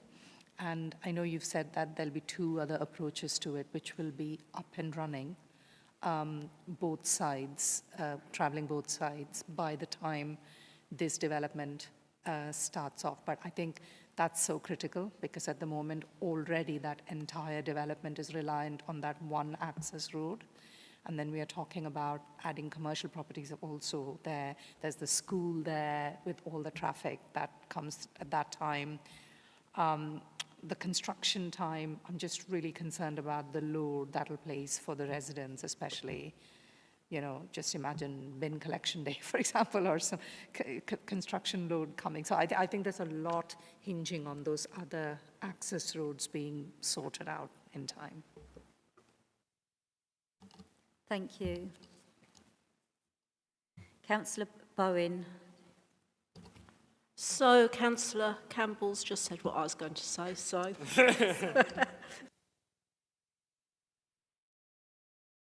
Councillor Hammond-Dishay. Thank you. I was just going to comment on the aesthetics of the whole build. I really like it. I'm partial to Art Deco. We don't have enough Art Deco in Medway. The fact that you tie in Block A with the CAF, I like that whole vision behind that as well. I just wanted to know, in terms of Block A, the top level, you know, for me it looks like there's a glass facade there. Can you describe what's on the top of Block A? Yes, Is that certainly. a feature? Sorry, through you, Chair. Yeah, probably should have put that one on because those 2 top blocks of A are probably the sort of the difference when looking at the other flat layout. So the top 2 floors of that flat actually comprise 4 units. They're split level mezzanine. So you have the bedroom accommodation upstairs and the living space down. So they're all dual aspect. There's 4 flats there and they've got terrace areas as well. Again, more than happy to share those plans with you if you want. There's a lot to go through on this application, so I didn't necessarily think the floor plans were helpful given how many slides there were already. Thank you. Councillor Field. Thank you, Chair. I just wanted to say thank you for that thorough and very useful presentation. From parochial Strood point of view, it's really useful to see that view from Church Green, actually, and actually quite an iconic view, and it's clear that the development is not impinging on the cathedral and the castle, so that is very useful to note. In beautiful irony, I note that there's actually quite low levels of objections actually for a site here, which surprised me, except for, ironically, Medway's newest group of residents perhaps put in a slightly NIMBY representation, which I thought was slightly ironic. But no, thank you for this, and I look forward to seeing this in future. Thank you. Councillor Peake. Thank you, Chair. I actually think this is a very impressive use of what is a brownfield site. There's going to be so much pressure on greenfield sites to have an area like this that can actually be made good with good purpose. So my starting point is good for the application. I would be horrified if I looked at it and I thought I was going to get that sense of overwhelming of a concrete jungle, because I personally can't stand that. And I'll then look for excuses to turn it down. I'm actually pleased when you look at that picture, you can see significant gaps between the buildings, a variety of different heights, and I personally think where it is situated, that is actually very acceptable on the eye. I do have a question, which is to do with the cafe and the commercial units. Have we had much expression of interest, or is that not relevant at this stage?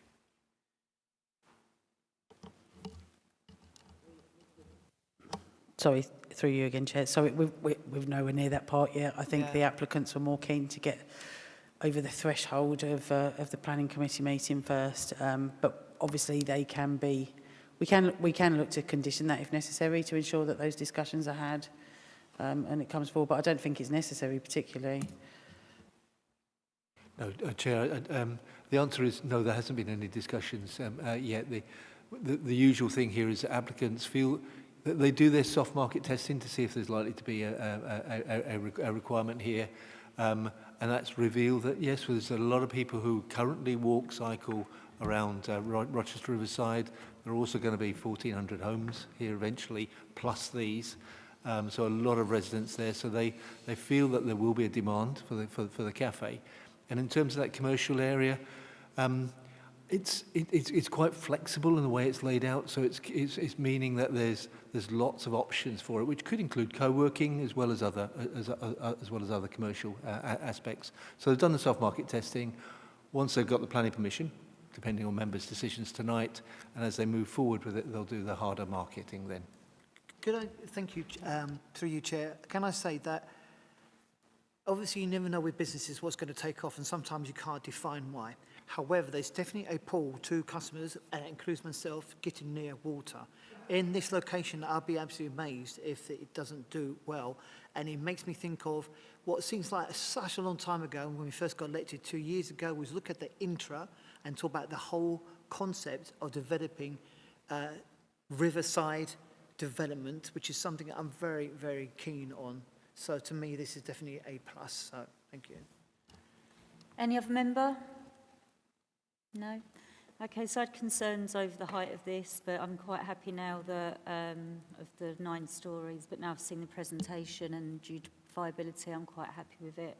So I will be voting for this application. So I now move over to Vice Chairperson, Councillor Jones. Thank you very much, Chair. Just before I launch into the conditions, I'm conscious there are several members of the public waiting for future reports in the auditorium, but I did wonder, in order that members can give undivided attention to the local councillors' representations on item 8 and 9, whether this might be the opportunity for a short break, strictly 5 minutes and no wandering around. Please, colleagues, if you don't mind me putting it like that. Thanks very much indeed. I will now move on to the application itself, Acorn Wharf, Gashouse Road, Rochester. Recommendation for approval subject to A, the applicant entering into a Section 106 agreement to secure little a, financial contributions as set out in the report, and little b, non-financial obligations in terms of viability, and b, conditions 1 to 33 as set out in the report. I so move. Is that seconded? Seconded. Thank you, Councillor Bowen. Those for the application?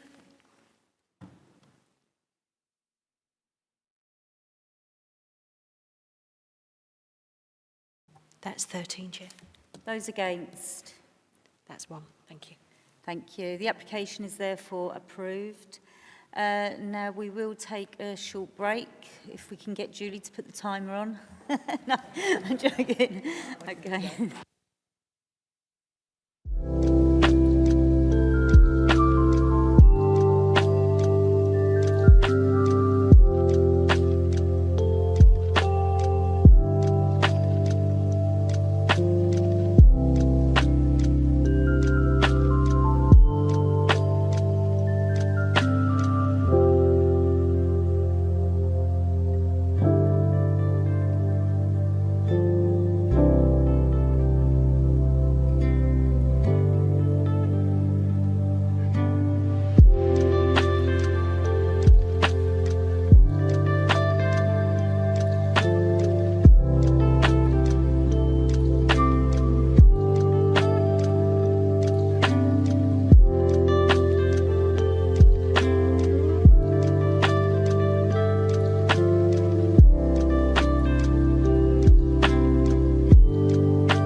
Welcome back to tonight's Planning Committee. We're now on agenda item 8, planning application, land adjacent to Fen Street. Peter Hockney, Service Manager, will be presenting this application. Oh, sorry, Councillor Pearce, I didn't see you. Thanks, Chairperson. Just a small point of order, because I wasn't able to speak on the record, because people at home wouldn't be able to hear what I said to you when you said, why was I not at a table? I'm struggling with my voice tonight, as well as others, and I had to go to the restroom. And my understanding of the rules is once I leave the room, I can't come back to the table, and that's what I did. Yeah, that's correct. Yeah, sorry, Councillor Pearce, I just wasn't sure what had happened. It's hard to keep your eye on everything that's going on. Okay, thanks for the apology. Thank you. So now over to Peter Hockney to present this next application. Thank you, Chair. This application relates to the site as described there, land adjacent to Fen Street and Ratcliffe Highway. The site, as members will probably recall, has received consent for residential development. This application for consideration tonight is for a new temporary construction access approximately in that location, which you can see from the plans later on. These are the photos up and down the road. Okay, yeah, there's the access coming in there, as I say, for a temporary period of 2 years to enable construction vehicles to enter and leave the site in this location. This is the approved layout that members have granted, so you can see, yeah, the construction access is proposed to come in that location. Construction access is a usually permitted development for residential development as they're being undertaken. However, because the road here is a classified road, that is why planning permission is required in its own right for this construction access. So, as leading on from that, the main consideration is the impact on highway safety with an access onto a classified road. The application has been the subject of a road safety audit to ensure that the new access is safe for its intended use, and that has been agreed with our highway colleagues. Furthermore, the Section 278 works, which were required as part of the residential development, will be undertaken prior to the construction and use of the temporary access. So the traffic calming measures that were agreed as part of that development will be undertaken, as I say, prior to this construction access being brought into use. Due to all of those measures, then we consider that the application poses no significant risk to highway safety, and in fact would enable larger vehicles to gain access to and from the site in a much more suitable way than if they were to use the access that was part of the approved residential development. So we are recommending that approval be granted, and there is a condition requiring the reinstatement of the land within 2 years of the commencement of the development. Thank you. Thank you, Peter. We now move over to Ward Member Councillor Spalding, who has 5 minutes to speak. Thank you. When the main application came to committee, there was a lot on the safety of the development entrance. The Parish Council provided a road safety audit. At committee, the then Highways officer said there's nothing to worry about. The development entrance was good for everything. Planning permission was granted, and afterwards a technical note on transport arrived confirming the dangers and concerns in that audit were valid, especially those in the area immediately by the roundabout. That bend's dangerous. That's why there's an Armco barrier and steel posts there. Now, the bank at this location, which they intend to excavate, I'm told, holds a telecom trunk cable and 20,000 kVA power cable. Another problem, Esquires don't own that land, nor does Medway Council. I've got that from the Medway Council Property Department. They don't have permission to dig it up. They certainly don't have permission to chop down mature trees for visibility. That makes the visibility display report, in my opinion, flawed, defective and unreliable. In addition to this, the visibility displays, they're the bits that show you the approach to an entrance on a diagram, do not consider any vehicles coming round the roundabout into the site, coming from Thamesport with materials. That omission means that report is definitely incomplete, cannot be relied on. The road safety detail from Esquires, which Pete Hockney says is safe, appears on the 1st of September after all the objections are in. It's dated the 13th of August and it says documents considered. It did not consider the Parish Council road safety audits, the Parish Council speed data or the Medway Council speed analysis. The document's flawed. You can't rely on it. Similarly, the DHA's technical transport note prepared for Esquires fails to consider all available data, thus making the conclusions defective and reliable. That's unreliable. Documents that are flawed or contain errors, even typos, cannot be relied upon. And without that reliability, I suggest you cannot approve the application. Now, we also need to consider Esquire's covering letter when it came in, dated 3rd of April. A temporary construction access which will be required throughout construction. If it was needed throughout construction, why wasn't it in the first application? I think we all know why. And then we get access will be implemented before construction begins in May 2025. September, construction started, they're building daily. They don't actually need it. Not a construction or planning issue. I was lucky enough to have a meeting with the site manager and he was honest. He said it's simple, it's to save Esquires money, nothing else. Materials coming in via Thamesport often held up there because of restricted site movement. They come into the good for everything area. They're unloaded because the site layout they've approved and asked for isn't suitable for lorries. So they need a forklift to move it. It costs time and money. And you'll see in the papers, Medway Highways and the Parish Council suggested an entrance off the A228 if they want a second entrance. It's safer. The Highways Department said so. But it gives the Esquires the same problem. Materials delivered have to be unloaded there and moved around the site. Same problem. So they want to put HGVs round that corner so they can drop their loads off, drive off, and Esquires save hundreds of thousands of pounds after build costs. So they go through their planning, their preparation, they consider the site. It's inconceivable to know that they wouldn't need this when the first planning application came in. Was it in there? No. Did they include the second site in the original application? No. And I suggest they deliberately left it off. Of course, now they say they want the second access. It'll disrupt local area, put motorists and road users at risk to make more profit. It'll put pedestrians, including children who have to walk that way for the school bus, at risk just to make money. No planning reason. Think of the children, darker mornings and afternoons are coming. Of course, the other question that needs to come in, how much of these savings does the community or Medway Council get in additional 106? Not a penny piece. Do we get additional houses? Nope. All we get is Esquires disrupting the area, moving traffic signs and making more money. Now, it's not a pure planning reason to refuse to stop a developer from making extra profit. But it's also not a pure planning reason to grant permission either. Stopping a child getting run over and killed by an HGV for road traffic issues most definitely is a planning reason. This committee is here to safeguard the residents of Medway.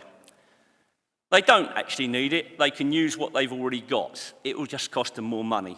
So this committee can safeguard the residents of Medway because it's not needed for a planning reason and it can be refused on road safety grounds. Madam Chair, members, I'm obliged. Thank you. Now moving over to members. Any member? Councillor Filmer. First question, is this a widening of the existing road going in?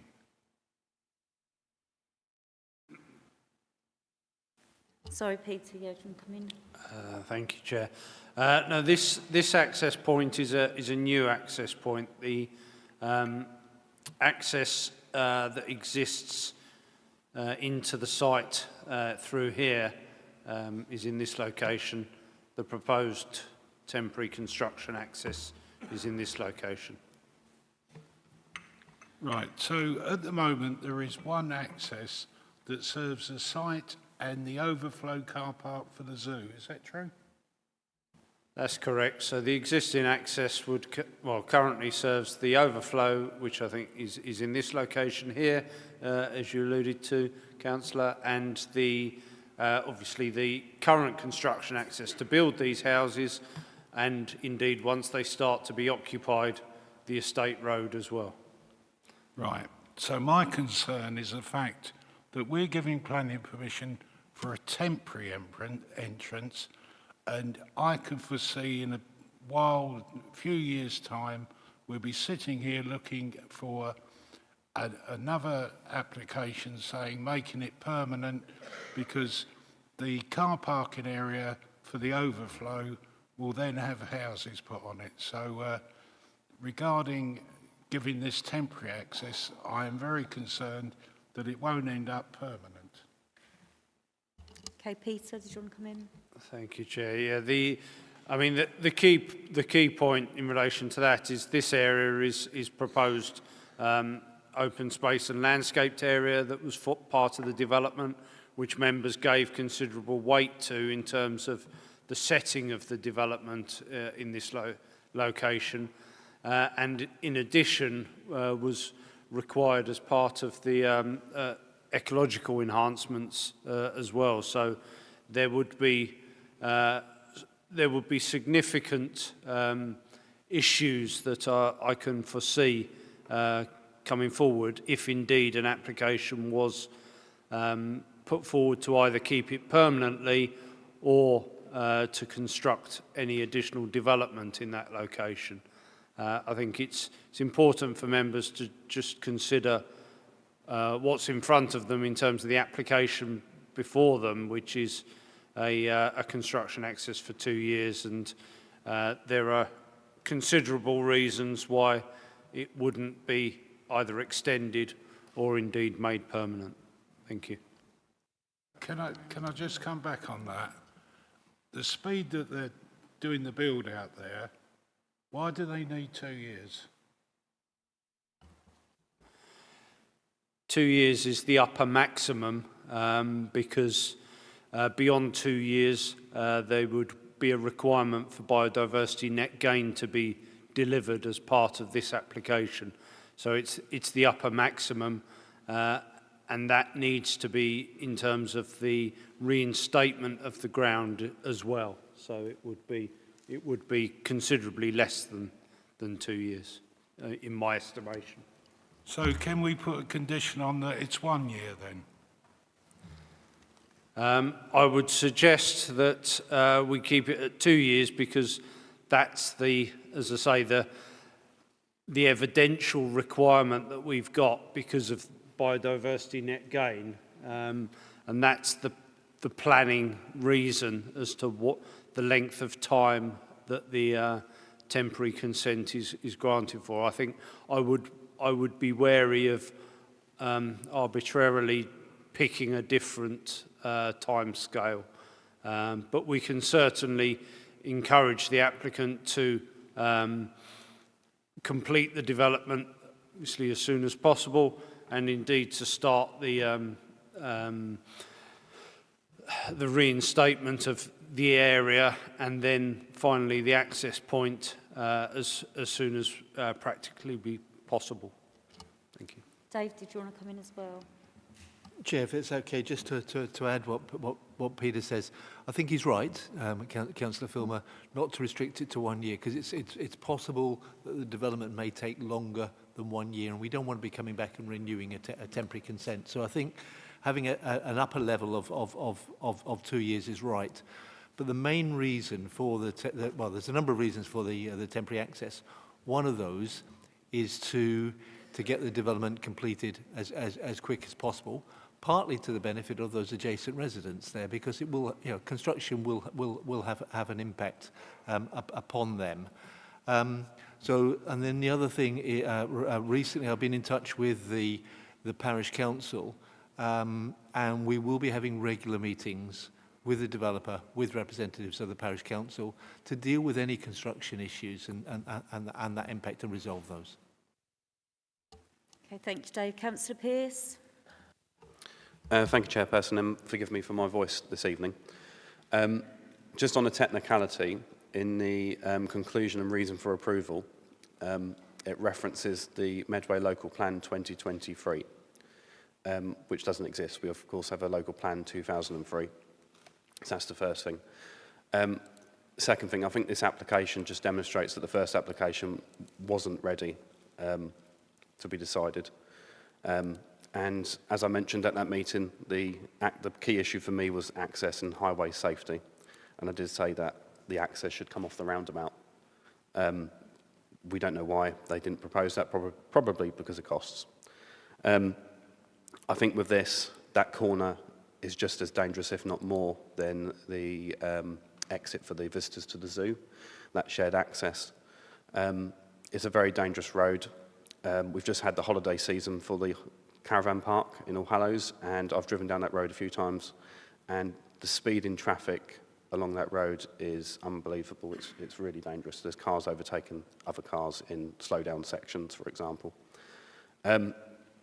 So what I would like to see is an independent third-party highways review, taking into account parish council's evidence, the council's highways department evidence, and to come to a third-party conclusion on the highway safety of that area and those two accesses, because I'm not convinced that this is going to be safe. I think there will be an accident and potentially a fatality if this goes ahead. Thank you. Dave, do you want to come in on that? Chair, I think there have been safety audits undertaken in relation to this, which are independent by the council. I think one of the issues there in terms of another arm off the roundabout, there's land that's not owned here. But I think the important thing here is trying to separate the construction access from the access for residential and for the overflow for the zoo. And you can see in this plan here, in terms of getting access into it and how the road comes round and into the site.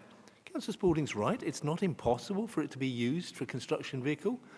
It's just it's quite difficult and will delay the construction time period. And as Councillor Filmer said, we want the construction to be done as quickly as possible, partly because we want the homes and partly because we want to limit the impact on residential amenity. And as another plan that Pete showed there, which is the manoeuvring into temporary access, quite clearly shows that that's those there. It's much easier to get into that temporary access and out of that temporary access than the access for the residential. Sorry, if you go back to the other plan again, Pete. No, that's it. And then the thought of having, and sorry, the point I was going to say is it's interesting hearing these comments, because we've got another site in Cliff Woods where I'm having the opposite argument or discussion with residents, where there was a separate construction access largely, and they've had to move it to the existing residential access there, and residents are up in arms about it and say, well, why didn't you have a separate construction access? In that site, Redrow, as it was there, used the temporary access as long as they possibly could, but unlike this one, it's an area where they're proposing to build houses on, so at some point in time, the temporary access, construction access had to close. And that links to the point about whether one could come off the A228 there. An access from the A2228 would go where buildings are proposed, and therefore would have to close at some point in time for all those buildings to be constructed, and then you're taking the construction access not only in a very difficult route through, but also completely through a very narrow road serving a residential area. In my view, from a planning, from a timing, and from a highway safety point of view, the temporary access makes complete sense. Thank you, Chairman. Thank you. Councillor Etheridge. Members here will recall that when this first came up, I asked for a site meeting so we could actually view it ourselves. And a number of us here attended that site meeting, and we asked a number of times in terms of access to that site, is that the access you really want coming through that car park? And we were assured then that was totally viable and acceptable. Now we're being asked once again for a change in a plan that's already approved to make some different decision. I fully support what's been said by the ward councillor and by Councillor Pearce, and therefore I would like to see a deferment on this so we can actually get that independent report and have a true picture of it. Thank you. Yeah, Dave, do you want to come in? Chair, the access is not changing. This is a proposal for a temporary construction access which will be closed when construction is completed and the land made as per that plan there. The permanent access will not be any different from that approved by this planning committee following a site visit. Thank you, Chair. Thank you. Councillor Jones? Very briefly, Chair, I don't see any reason for seeking independent highways advice without, I hope, sounding too pompous. Medway Council is the Highways Authority, and this committee has a highways consultant who is able to advise us. I don't see any need to seek an independent report, and I'd be very much opposed to that. Thank you, Chair. Thank you. Councillor Peake? Thank you, Chair. I'm keen for officers to come back to me regarding what I'm about to say, because I get an impression when looking at this report, there's an element of it's temporary, so we could just get on with it. It's important to do it, but it only takes one incident, doesn't it? In one out of hundreds of traffic flowing. There's presumably going to be an increase in traffic because of the nature of what we're agreeing to here. Is there any measures that can be added to this application to help mitigate this, especially if there's going to be large lorries going in and out through a narrow area? That is the question. Thank you, Chair. Pete, do you want to come in on that? Thank you, Chair. Yeah, I mean, I think those exact points, Councillor Peake, are the reason why this application has taken 5 months to get to this point, because there are very, very considerable considerations regarding highway safety, and our colleagues in highways have insisted on a full road safety audit of the access, which is unusual prior to consent being granted. It's usually a process where you maybe do a stage 1 prior to consent, but you wouldn't go beyond that. The applicants have undertaken that road safety audit. Road safety audits by their nature are independent, and our highways colleagues have assessed the road safety audit and agree with the conclusions that it is a safe development. So that's why we're now in a position to bring this to members with a recommendation for approval, because of the work that has been undertaken in the preceding 5 months in order to get to this point, to satisfy us that it is indeed safe, because that was, as I said at the start, one of the main considerations for a temporary construction access onto a classified road. I'm not sure whether Mr. Ward has anything to add from a highway point of view too.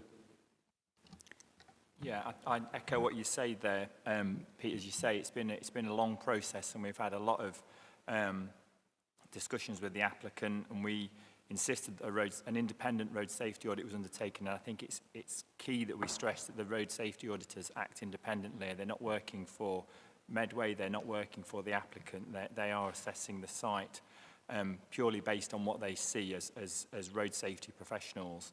And the design of the access as it was first put forward to us is what raised us to ask for a road safety audit to be undertaken. And throughout the process, we've continued the discussions, and the design has been amended as a result of those discussions throughout the process, and give us the access as it is at the moment. Thank you. Councillor Peake. You just give me the answer I expected to hear, so that's good news. But in effect, what you're saying, you don't see any value in trying to add more safety measures in place because you're satisfied. That's in effect what you're saying. Briefly, yes, that's correct. I think we've got to the position where we've satisfied all the safety concerns that are that we had as officers and as highway officers, and the proposed junction as designed, combined with the Section 278 works that were proposed as part of the original consent for the residential development, will ensure that this is a safe access for use.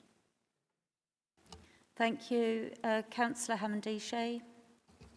Thank you. I just got a couple of questions just for clarity. One, in terms of the residents' interest in this matter, would they be best served with the development coming to full fruition earlier or later?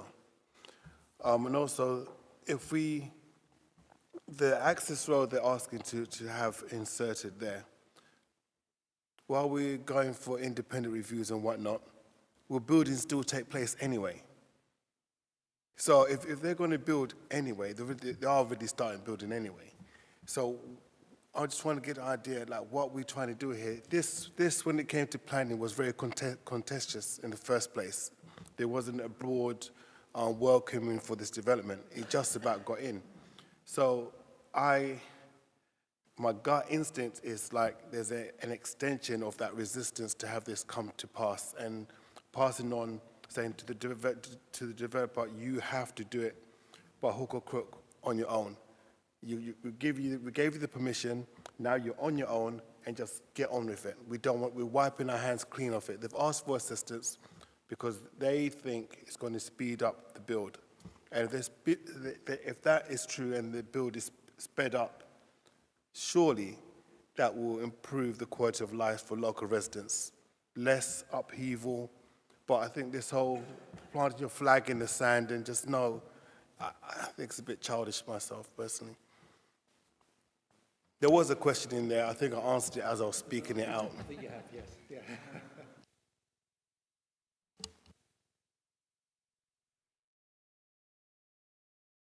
Any other member? Councillor Gilbourne. Yeah, thank you, Chair. No, I think it's one of these things that, as Councillor Golding often says, it's finely balanced in that they will get the work done, whether it's granted permission or not. And it's whether granting this will speed it up or not, which we think it will. But it's the road safety issues that really come to light. And that's what I'm really concerned about, that despite the audit, it just doesn't seem the right place to have an entrance, however temporary. So I almost want convincing that there's traffic calming measures going to be in place even for this temporary one, just so the speed of traffic coming on and off the roundabout can be controlled in some way. Whether Stephen can answer that, I don't know. As part of the process, the conversation we were having with the applicant, they did undertake an automatic traffic counting speed survey, which came back as 85th percentile speeds along that stretch were 25 miles per hour. I feel like the view in the room might be different to that, but the data, that's what the data tells us about the speeds along that stretch. And as I say, the design was amended throughout the discussions. The visibility displays were checked, and the design was amended to improve the tracking of the heavy goods vehicles out of that entrance. Yeah, do you want to come in as well, Dave? Chair, thank you very much. So it's a good question, Councillor Gilbourne, because that's one of the crucial issues here, and Councillor Hammond-Shea summed it up. what is the fallback aspect here? If you don't give planning permission for the temporary access, development will still go ahead. Construction will come through that access that you see on that plan in front of you. So what are the advantages of this? And don't go back to it, Pete, but as that movement showed, access into the temporary car park for large construction vehicles is better and easier than utilising the proposed access for the development to the north there. We also do have a construction and environment management condition with the original consent. And what that will also do, will look at, well, how do they add to that safety point of view in terms of getting construction vehicles in here. So it could be that they have someone on when the construction vehicles are, they know they're arriving or departing, there'll be someone out there to stop traffic, to ensure that they get out as safely. I appreciate what Stephen has said in terms of what the 85 percentile shows. Like Councillor Pearce, I've experienced cars going a lot faster along there. I think anyone who's cycled, driven along there has seen vehicles going far in excess of 25 miles an hour. Obviously, as they're coming onto Ratcliffe Highway from the roundabout, they're slower. As they're coming towards the roundabout, they're slowing down naturally anyway. But yes, the road, they do go faster. But part of that construction environmental management, as I said, will be looking at ways of stopping traffic to allow construction vehicles to go in and come out safely, because they'll know when they are arriving. Hopefully that's helpful, Councillor Gilbourne. Thank you. Any other member? No? Okay, I'm quite happy with the officer's report, which I believe covers the concerns that have been raised. It's a temporary road for 2 years and it'll be put back to how it was, so I can't really see any reason for refusal. I'll now move over to Vice Chair, Councillor Jones. Thank you very much, Chair. Land adjacent to Fen Street and Ratcliffe Highway, St Mary Hoo, Rochester. Recommendation is approval with conditions 1 to 4 as set out in the report. I so move. Is that seconded? Thank you. Those for the application?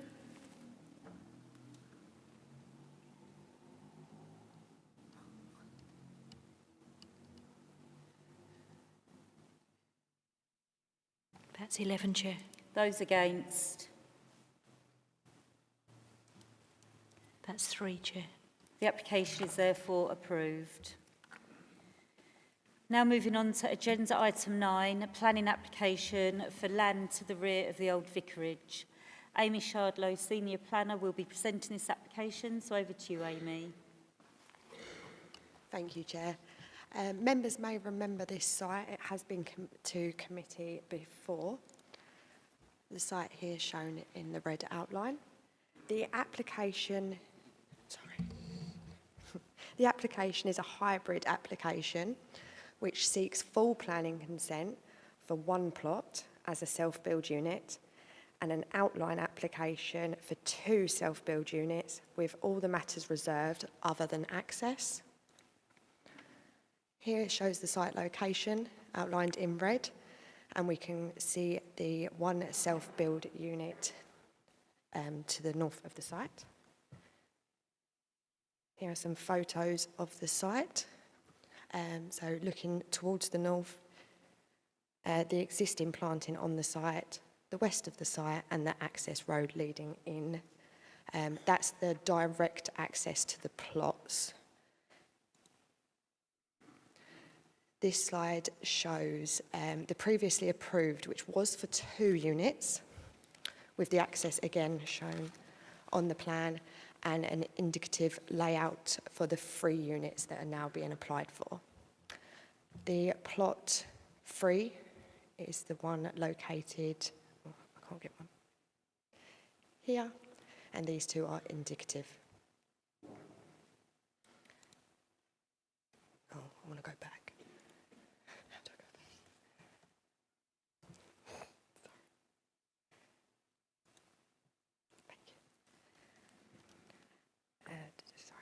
There is the existing point of access, which is from here, which is from Grain High Street. And that's already been established as having sufficient sight lines and visibility for pedestrians and cars alike. The access would pass through Norview, which is shown on the plans there, and the old vicarage to access the site. From this indicative plan, we do consider that there is sufficient space within the site for 3 units, and that would not affect the rural character of the area that's already been established. The next slide here shows the full plans for plot 3, which was at the northern aspect of the site. From the plans, we can see that it does meet the nationally described space standards in terms of bedroom sizes and the overall plot itself. And this is the elevations for the full application, plot 3. Again, we consider that the design of the dwelling would be in keeping with the rural aspect of the area and would represent a modern version of a barn-type dwelling within the area. Overall, we do believe that 3 units can be sufficiently achieved at the site without affecting the rural location, subject to the matters of the 2 units being secured by the reserved matters for design, landscaping, scale. As per the recommended conditions, we have considered that the application is acceptable. Thank you. Okay, thank you. I now move over to Councillor Spalding, Ward Member, who has 5 minutes to speak. Thank you. This proposal is for 1 detailed, 2 outline properties with 5 additional parking spaces retained. Access comes from the High Street, as we heard, to be shared with 2 existing properties. The access forms part of the detailed application you must consider tonight. That's important, because there's no legal right of access for this development. Members will see among the objections information the site is in fact landlocked and not accessible as claimed in the application. This is correct, in my opinion. From documents I've seen, the applicant does not have any legal right of movement over the access road. I even took it upon myself to write to the agent to say, look, can you give me proof the applicant's got this? No reply. Read into that what you will. Applicant doesn't own the access road, and the applicant has no rights over the access road. Now, bring us on to the parking. This is important because the applicant doesn't own it. He can't give you the 5 retained additional parking spaces, which is a key part of this proposal. Even if he could cross the land, which he can't, he still cannot give you those 5 retained parking spaces. And you'll note there's a condition 16 relating to parking. Fire engine access and fire service access, I've gained from government papers and whatever. Now, we note there's nothing in the papers this time around from Kent Fire and Rescue Service. Now, the minimum access requirements for a fire engine in planning permission, as well as building control, but planning permission, the road must be wide enough and no less than 3.7 metres wide. The access road at its widest here, we supplied these documents before, is 3 metres. Its narrowest is only 2.4. And a cul-de-sac like this, that's more than 20 metres in length, must have a turning head of at least size 3. This doesn't have that. Now, the plans may suggest you can leave fire access to building control. I say not, because it's a planning issue. It's come up before in previous applications that were refused or withdrawn under policies T1, T2 and T13. In fact, the applicant, when they actually included fire engine access in a previous design and build statement, had to withdraw that application. Now, members will note fire access is conveniently left out of the current design and build statement, and unfortunately we don't have anything in the report to address that. This council has previously refused applications on the following basis, and I quote, "The applicant has not provided evidence to demonstrate the safety and suitability of the proposed access to adequately serve the proposed development. Therefore, the proposal will be contrary to policies T1 and T2 of the Local Plan 2003 and NPPF 109. Now, NPPF, as we know, has been updated December 24. The proposal will now be contrary to paragraphs 115B and 117C. Yes, I've done my research. Look at the school. This is very, very close to Grange St James School. There's only 1 pavement outside the school. The rest of it on the other side is scrubland, often overgrown. Now, unfortunately, the location of this school, because it runs onto the beach and everywhere else, makes it impossible to include in our Safer School Streets programme. This development, if approved, it's only 3 units, I get it, will make that school much more unsafe, not just during construction, and these are 3 self-builds, they're going to take a while, and afterwards. And there's no road safety audit on this, not even a stage 1. So we do need to think of the children again on this one, because we can't include it in the Safer Streets problem. There's nothing in the papers from Northgate Drainage Board. Why not? Previously they said, as it will increase the impermeable area, the board would suggest details sought to ensure a scheme is viable, actually can happen, viable. The applicant's known for years he needs this, never bothered to reply it. Similarly, on ecology, Natural England wrote, proposed development has a potential to have a harmful effect on the triple SIs, special areas of conservation, the Ramsar site and the special protection areas. All 4 of them, not just one. They wanted further information. That's never come forward. There's a matter of greater crested newts, which no doubt Councillor Pearce will have picked on. We got no Natural England papers in this. We've had them before. It's been refused. It's been withdrawn. But we're incomplete here. Now, this proposal can't provide the parking as it claims.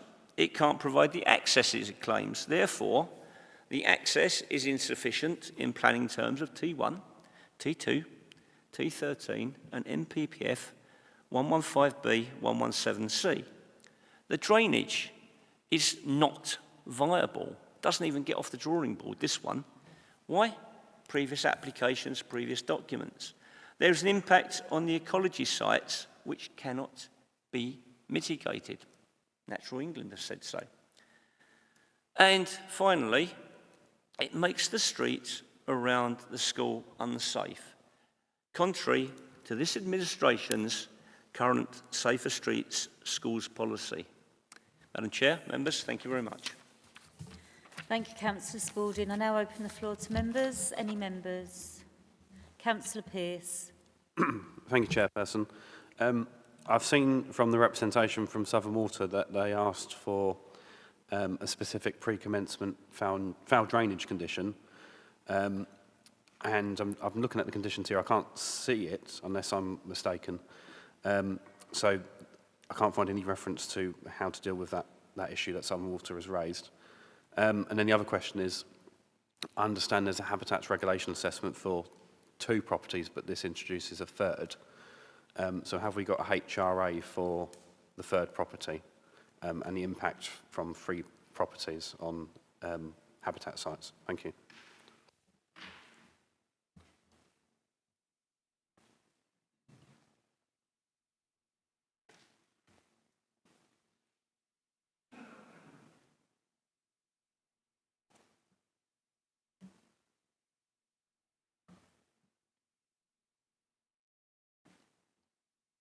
Amy, do you want to come in on that? Thank you.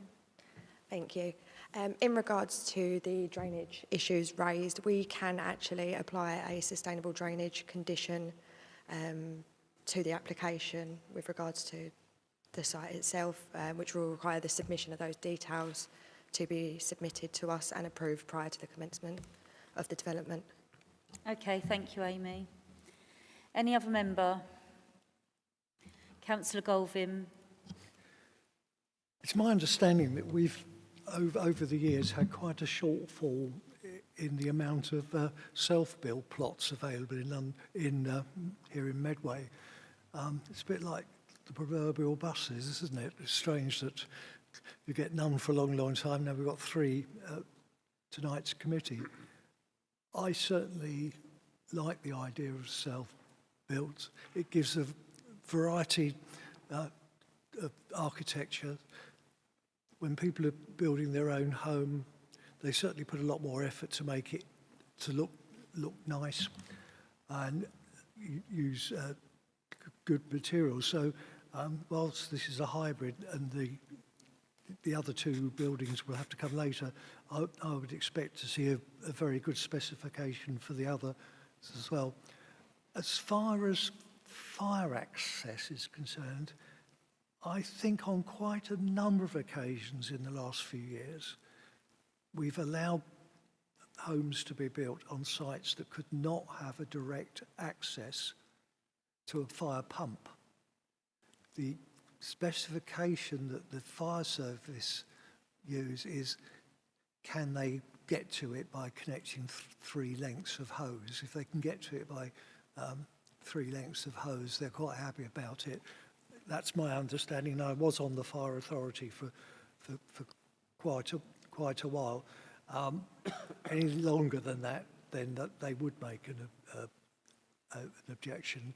So, to me, I think the objections that the ward member has brought up may be valid, they may be not. Well, we're not here to discuss land ownership issues. We're here to discuss planning concerns, and land ownership is not a planning issue unless it's changed in recent times. So I think these will be good quality buildings. It's a type of building that we need more of in Medway, the self-build, to give us a good variety.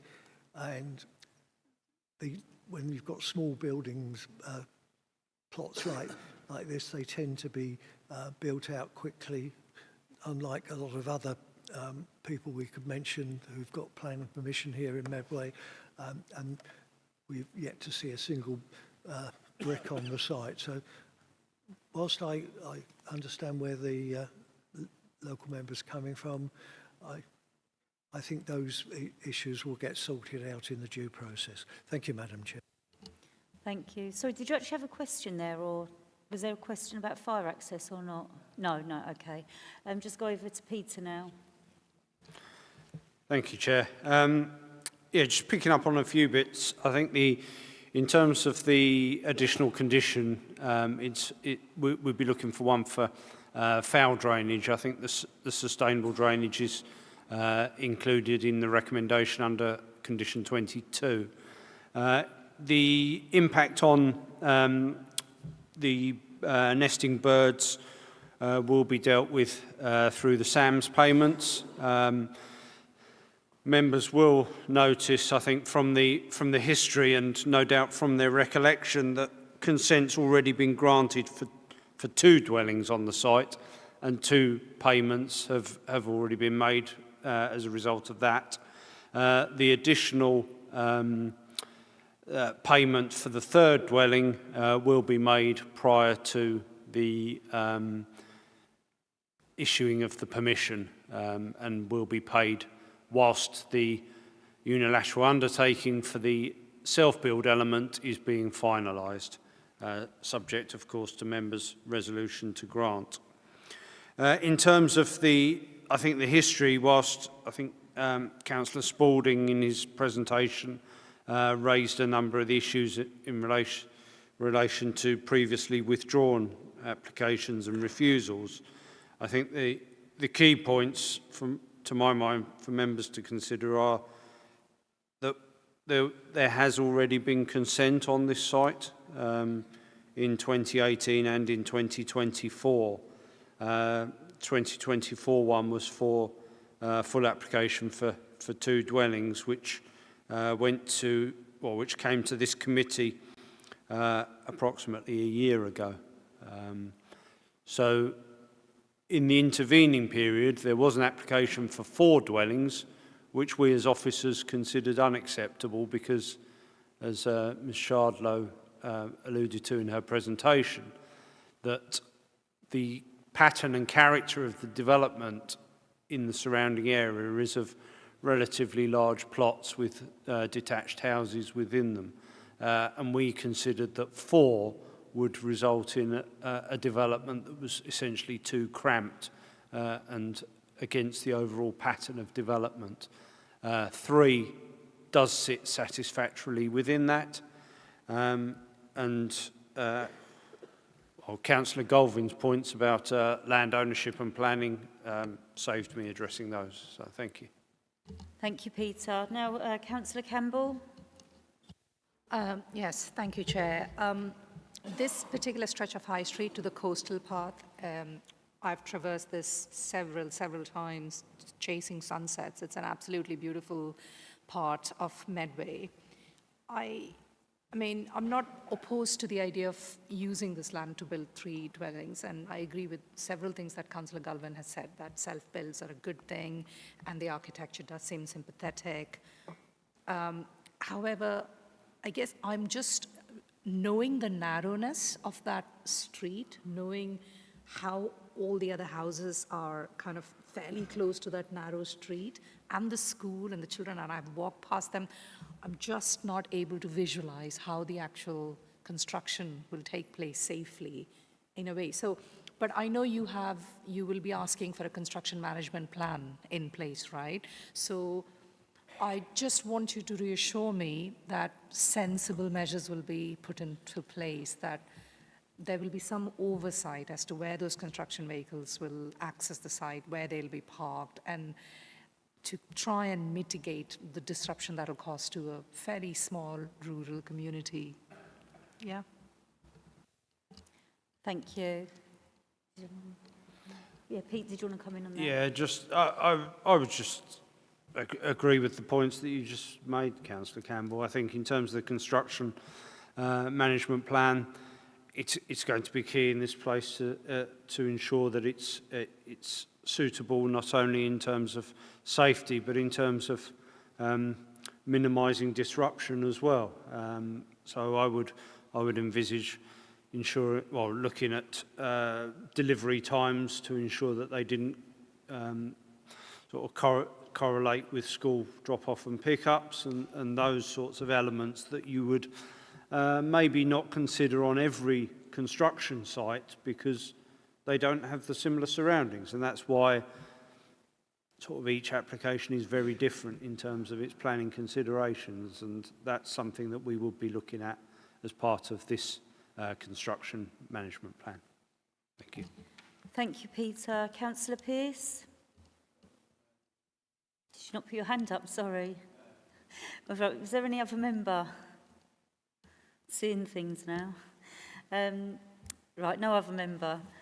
Okay, so yeah, with this, 4's been approved, 4's been refused, 2's been approved. I feel on the balance that 3 fits in the development okay, so I will be supporting this. I'll now go over to Vice Chairperson, Councillor Jones. Thank you very much, Chair.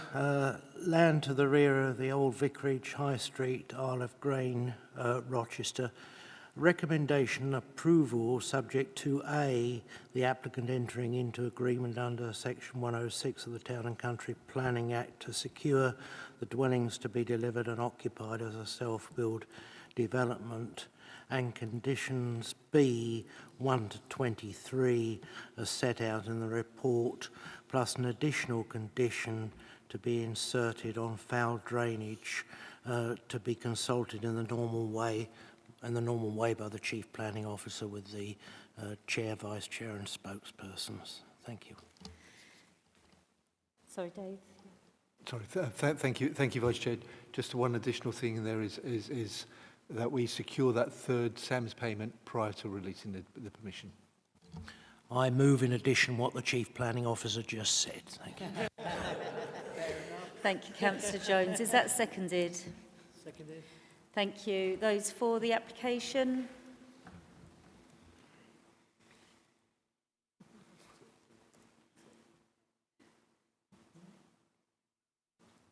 That's 12, Chair. Those against? That's 2, Chair. Thank you. The application is therefore approved. Now moving on to agenda item 10, planning application, land adjacent of Kings North, Charnel Street. Amy Shardlow will be presenting this application, so therefore over to you, Amy. Thank you, Chair. As already stated, the site itself is land adjacent to Kings North, located on Charnel Street, which is in High Houston. This is the application site. The application seeks consent for the construction of 2 self-build dwellings, with some matters reserved. The matters to be considered under this application is the access to the development and its scale. The principle of the development is highly discussed within the committee report, specifically in regards to self-build dwellings, policy B&E 25, which is to do with countryside development, and the National Planning Policy Framework. As indicated by the site location plan shown here in red, to the northeast of the site, which I'm going to go back one to make more sense.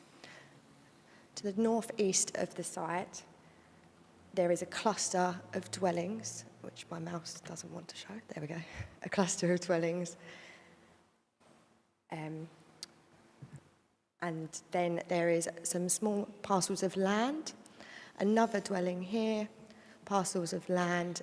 Here sits the proposed development site, and then we have another cluster of dwellings located here. This, therefore, showing that the proposed development would not interrupt the pattern of development that's already existing on the site. Here's the site location. And shown here is Charnel Street itself here. And then we have the parcel of land that the proposal is situated on.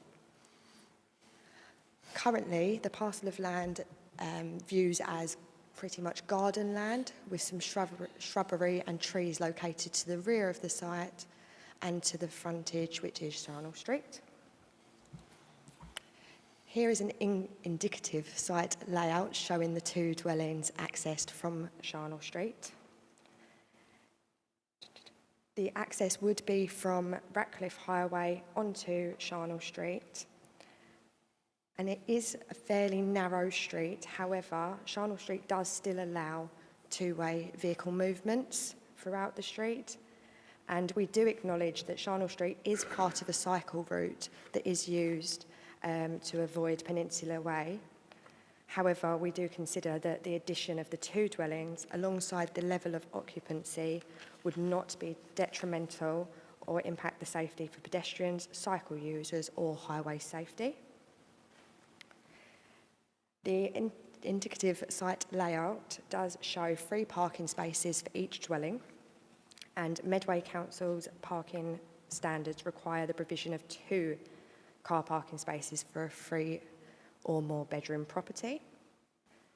And the access for both plots is around 5 metres and therefore considered sufficient space for those to access the site. The layout also highlights some indicative landscaping to the front of the site to mitigate the impact of the proposed development, and to the rear, the area with the shrubbery and trees is to be retained to maintain the countryside location. These are indicative elevations, but they do give us an understanding of the scale of the dwellings that would be on the site. The final design is obviously secured by the reserved matters condition, so that we can have control over that and ensure a suitable design is provided on the site and it maintains the countryside appearance. Again, these are indicative floor plans, but they do give us a good indication of the scale of the development. Whilst quite large, it does complement the properties already in the area, being large properties with large gardens and open area. And therefore, as per the committee report, we are recommending approval subject to the conditions as set out. Thank you. Thank you, Amy. I now move over to Councillor Sands as ward member, who has 5 minutes to speak. Thank you, Chairperson, and thank you, members, for giving me the opportunity to object to this application for the proposed 2 dwellings on Charnel Street. While I appreciate the officer's thorough report, I believe the recommendation for approval overlooks the fundamental principles of sustainable development and the protection of our rural landscapes. The site is unequivocally in the open countryside, outside any defined urban area or rural settlement. It's extremely close to the outbuildings of Charnel Street Farm, where barn owls are roosting. To approve this application would constitute a sporadic and harmful ribbon development directly contrary to policy BN 25 of the Medway local plan, which restricts development in the countryside and the overarching principles of building in rural areas. Furthermore, the proposal critically lacks sustainable transport infrastructure. There is no safe cycling or a suitable footpath access to the local amenities situated in the village, which is approximately a mile away. Future occupants will be entirely car dependent, increasing traffic on our narrow rural roads and undermining our collective efforts towards sustainability. Windfall sites, such as this, that fall outside the village built-up area and are not close to services or amenities, are not supported. There are footpaths close to this development, but they are unmade and run predominantly across open farmland. While I note the emphasis on the self-building housing, we must not let this single factor override the significant harm this development would cause to the character and to the appearance of our rural area. The cumulative impact of our, we've all got bad throats there, haven't we? Impact of such approvals will irrevocably erode the distinct rural identity of Charnel Street. We must resist this urbanisation and uphold the principles for our precious countryside. I urge you to consider the long-term impact of our rural environment, highway safety, and precedent this approval would set. Please reject this application and protect our countryside for future generations. Thank you. Thank you, Councillor Sands. I now go over to members. Is there any member? Any member? No? Okay, so then, yeah, with this planning application, I'm quite happy with what it is. I do understand that it lost at appeal in January 2006, but since then policies have changed, where we have the 35 dwellings now at the Hollies and Southview and Charnel Street. So I will be supporting this application and move over to Councillor Jones, Vice Chairperson. Thank you very much. Chair, land adjacent of Kings North, Charnel Street, High Houstow, Rochester. Recommendation approval subject to A, the applicant entering into agreement under Section 106 of the Town and Country Planning Act to secure the dwellings to be delivered and occupied on a self-build, as a self-build development, and conditions B, as set out in the report, 1 to 17, I think. Yeah, 1 to 17 as set out in the report. I so move. Thank you. Thank you, Councillor Jones. Is that seconded? Thank you. Those for the application?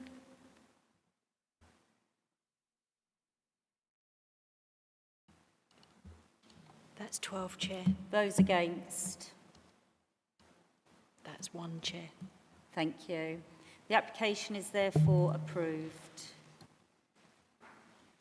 So for the next item, Councillor Gilbourne is going to leave the room, so he's declared an interest.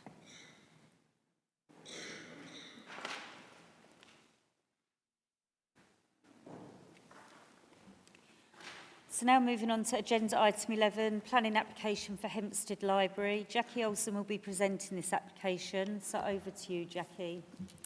Thank you, Chair, and good evening, members. This is an application for Hempstead Library in Hempstead, Gillingham. The application is for a change of use from Class F1 Library to Class EF Nursery at part of Hempstead Library.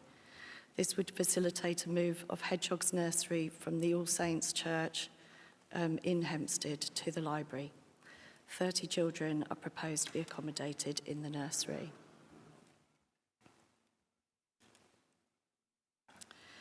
You can see the application site outlined in red, and it forms the rear part of the library.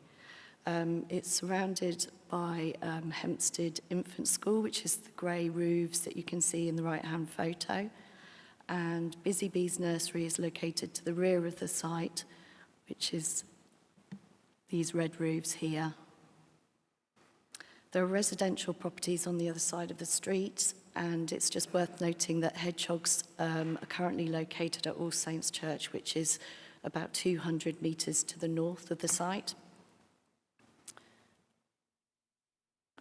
Here you can see the site photos. The library building fronts onto Hempstead Road, and the second photo here shows the hall that is proposed to be used by the nursery here.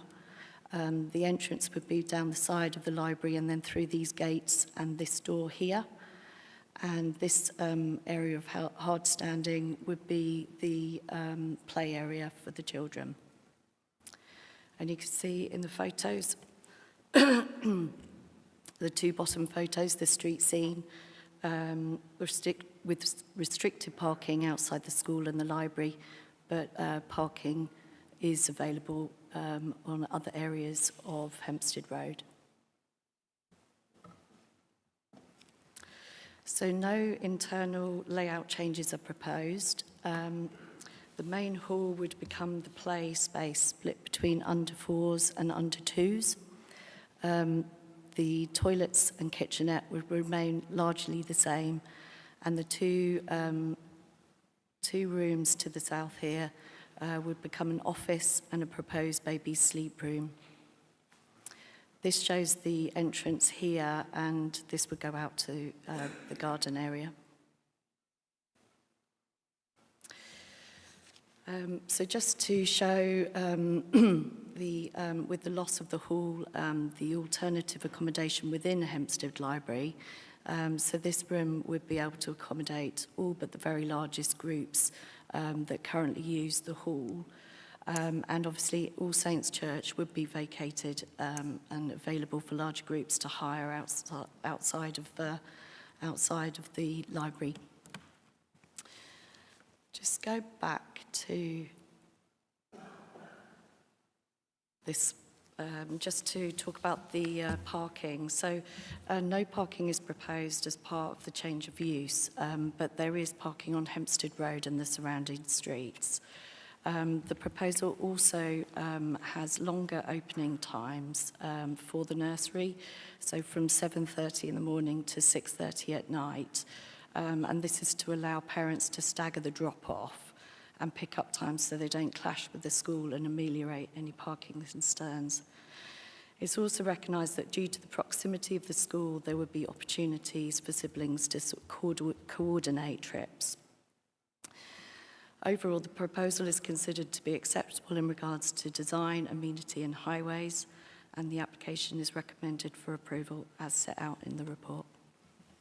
Thank you, Jackie.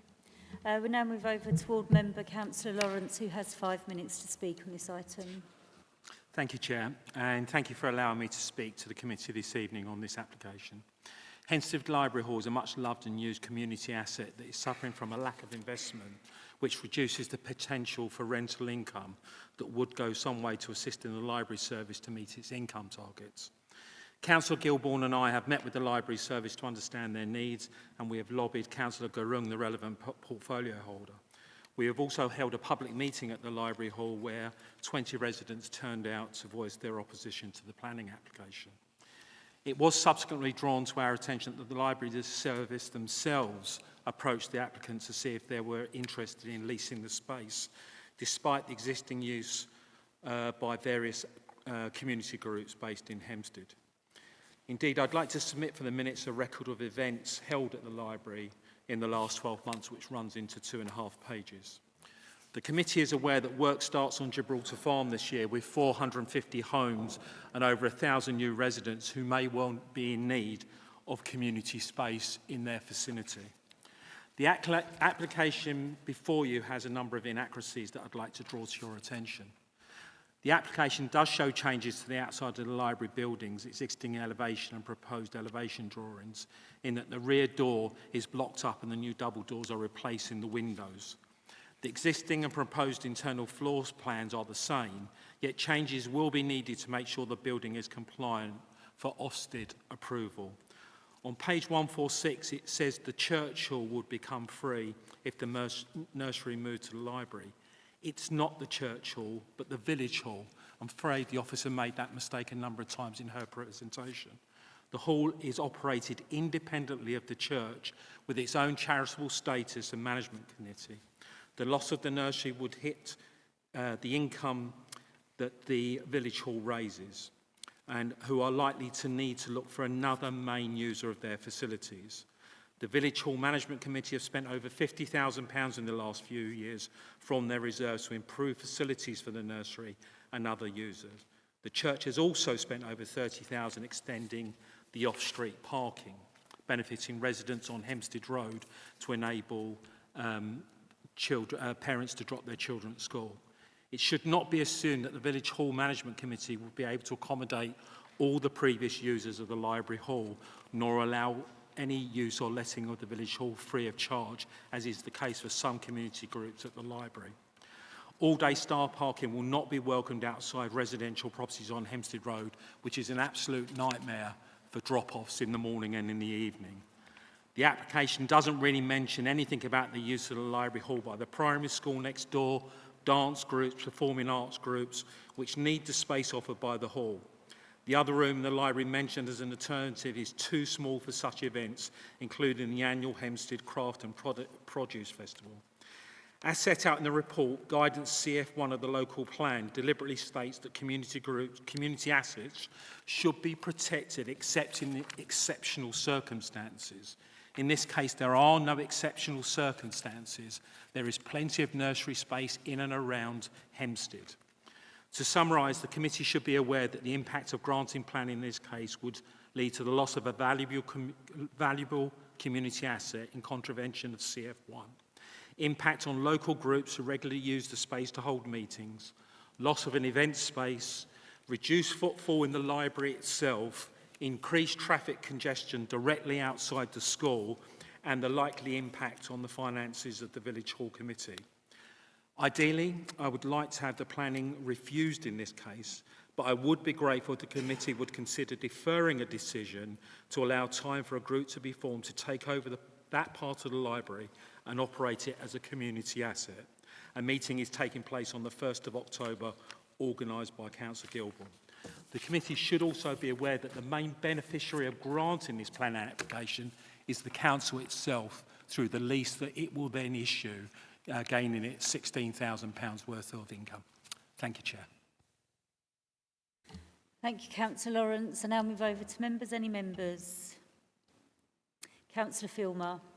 Yeah, thank you, Chair.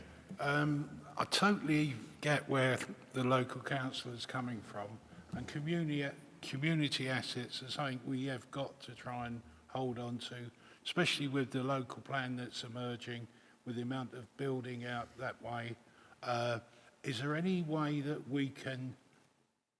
this committee can do what the councillor has asked and defer it until we've had some sort of talk on this?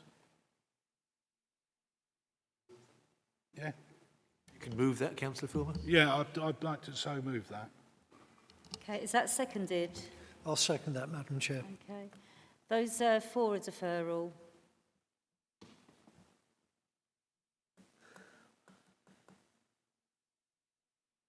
That's 5, Chair. Those against?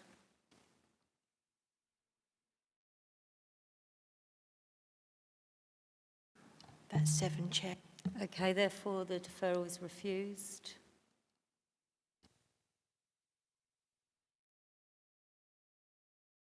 Councillor Pearce, did you want to speak? No, I was going to mention about potentially deferring. I'm just shocked by that result, quite frankly. I think it was perfectly reasonable to get a referral. I'm just very shocked at that, sorry. Okay, thank you. Any other member? Councillor Peake? Yeah, I mean, thank you, Councillor Lawrence, for such a clearly stated case, and that doesn't always happen, so thank you for that. I'm a little bit confused about the idea that this is actually a loss of communal use. Surely, apart from the desire to encourage small business and therefore growth, having nursery using this facility is in effect a communal use in a good way. There's some comments in the objections about the increase in comings and goings and increase in traffic. I don't know the library, so maybe I'm wrong, but I would have assumed that there isn't actually a lot of massive traffic there in the first place and comings and goings to such an extent that this would actually be a concern. So that's why I'm confused about the concerns, if you see what I mean. I would have thought this was a very good use of this property, this building. Thank you. Any other member? Councillor Pearce? Well, on the application itself, there's no outside space for the children, you know, for this nursery. Kids like to be outside. All the nurseries I've got on the peninsula, they've all got some form of outside space, even the ones which they fitted in. Oh, there is outside space. Oh, forgive me then. No, sorry, Councillor Lawrence, you can't speak. You've done your... No, you're not part of this. You've had your 5 minutes and you're not allowed to speak anymore. You're not part of the discussion.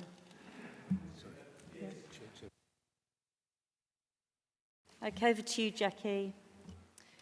Yeah, just to come back on the outside space, it's shown here in this picture. So this hard standing here that is accessed through the door here would be for the children to play in.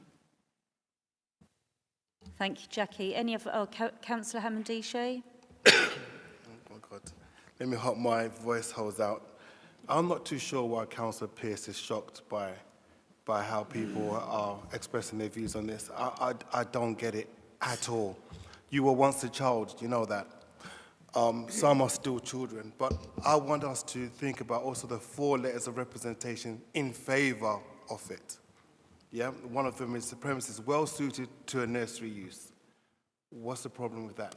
There's a viability study that was done to change the purpose of this business into a nursery in the first place. For years, it's been struggling to raise the income, right? For years.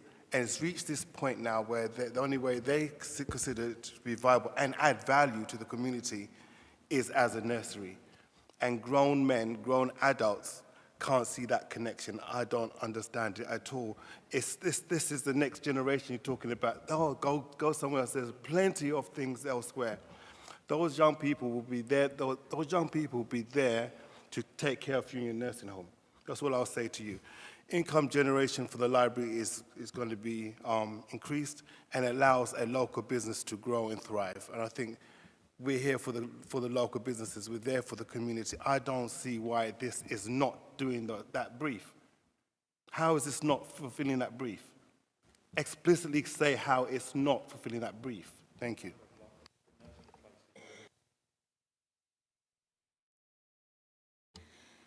Councillor Peake. Actually, thank you for that input, because that reminded me, I was going to make the point that unfortunately the usage of libraries, and this is very well documented, we all know this to be true, that the usage of libraries has declined, certainly in my lifetime, obviously with so much other availability of resources that's going to happen. And we do not want to see the slow death of libraries through lack of usage, because this, again, I don't know this particular library, but it certainly is an issue for other libraries. And we don't want to see them decline and possibly disappear because there isn't enough usage. And here you've got a chance of usage. And when it comes to a lost community area, presumably the nursery will not be all day long every day. There will be opportunities for other groups to meet. A lot of groups meet at late afternoon, early evening. So again, that's not a loss, is it? Thank you. I'm pretty sure it did say in the papers that other groups can still use it, but Peter, did you want to come in? Right, Councillor Lawrence, you're going to have to leave the building if you're going to keep interrupting this discussion. And if you can please sit in the gallery away, please, that which you're supposed to do once you've spoken. Thank you, Chair. I think in terms of the elements of community use, I think there are a number of current community groups that use the space, which I think Councillor Lawrence articulated in his speech. With the use of this part of the building for a nursery, the nursery use would be wholly in that space. There would be the intention the nursery is to be able to fit the space out for their own needs, leave equipment in the space so that it would be in use essentially permanently for the nursery, which is a facility it does not have at the current time in its previous location. The key point that we were looking at as officers in terms of that loss of availability for essentially community hire, almost on a sort of regular, semi-regular, even ad hoc basis, is that where will those people go? And it's this room here, which is another room within the library, would be available for hire in the same way that the proposed nursery room is currently. So this is the alternative accommodation, which currently is not rented out by the library because they always use the other room. And I think as Mrs. Olsen set out in her presentation, this room would be able to accommodate almost all of the current occupiers of the other room for their needs and purposes within the same library building, which is why we've come to that balance that there is no significant loss of community facility because, as Councillor Hamandishi rightly put out, the requirement for nursery places, particularly in these times where it's often the case that both parents have to work, or indeed in the cases where there's only single-parent families, that nursery places are of utmost importance. So you've got the benefit of providing that as a service and an option for parents, as well as this alternative accommodation, which will meet the needs of all the community groups that currently use, apart from the odd one or two that have numbers that exceed the capacity there. But it is one or two groups that are very irregular. Thank you. Thank you, Peter. Councillor Filmer? Yeah, thank you, Chair. I think the point the Ward Councillor, Councillor Lawrence was making is the community hall, if the children are transferred to the library, the community hall won't be viable, so they will be losing a community asset in that area. Thank you, Councillor Filmer. Councillor Pearce? Thank you, Chairperson. There is some space, not as much as I'd like to see, but I don't think it's helpful to be lectured and assume for a member of this committee to assume that none of us or people opposite don't care about children. I personally voted against scrapping free swimming for children in Medway Town, so I won't be lectured on that. I was just making a planning consideration and point. Thank you. Councillor Campbell. Thank you, Chair. So I'm just trying to gather my thoughts here. So there's a few different stakeholders involved. There's the village hall, which makes income from currently the nursery occupying. Please do correct me if I've got any of this wrong. So there's the village hall and their sustainability, because the nursery are a key client, supposedly, yeah? And then you've got the existing library that also then leases out its space to community groups. And then there's the actual nursery, which is a private small business, yes? That runs its operations from here. So, I mean, nobody is being coerced into these arrangements. To say that to move them into this library building, nobody, you know, they're not being forced or coerced to do this. So everybody's got to see their own business viability and sustainability in making this move. So I think we've got to just lay that as groundwork. So if the library space thinks that this is a viable business arrangement, and if the business owner thinks it's a viable business arrangement, then they have every right to pursue that. So I don't feel there's any kind of malice here in trying to make these arrangements. And And in terms of the, so that's in terms of what's happening with the community. But if I'm correct, we have to just look at the actual planning considerations in this committee. Is that correct? Yeah? So all of these, whether Medway Council is making money on this, whether the library service is making a profit or any of that, that's not within the consideration of this committee. Is that correct? So, and the planning application is specifically for change of use. It doesn't mean then that has to go ahead, that those businesses then have to proceed in that way. Is that correct? As in, if you grant the change of use, they might still not go ahead with that. They might still retain their existing arrangement with the village hall because they work out a better deal. So this application could be approved because on planning terms, there's nothing to disagree with, but the community meeting could go ahead, organized by the ward councillors in the community on the 1st of October, and those discussions could still proceed. Yes? Am I correct with all of that? Okay, so there's really no issue here, guys. We can kind of consider this on the planning basis, and just on the planning basis, the community meeting can go ahead. If they wanted to make a business case from the community to kind of keep the nursery in the village hall, they can continue with that. I think win-win. Thank you. Thank you, Councillor Campbell. Well said. Any other member? No? I now move over. Oh, sorry, Dave, do you want to come in? Yeah, Chair, I think Councillor Campbell said everything I was going to say, but much better than I can possibly say it, so thank you for that. I just would like to say that nobody said, we want the village hall to continue. Absolutely, it's a valuable community facility. You're absolutely right on what you say in terms of separate from this planning process and the planning decision, that community meeting should go ahead. If we can help, including Paul Cowell and others, in terms of maybe some of those other uses who currently operate from the library facility, who don't want to take up that area within there, if we can facilitate the conversation between them and the village hall committee, then we'll help with that, because we want the village hall to survive as well. It's an important community facility. But I agree with everything that you've said, Councillor Campbell. Thank you. So I now move over to Vice Chairperson, Councillor Jones.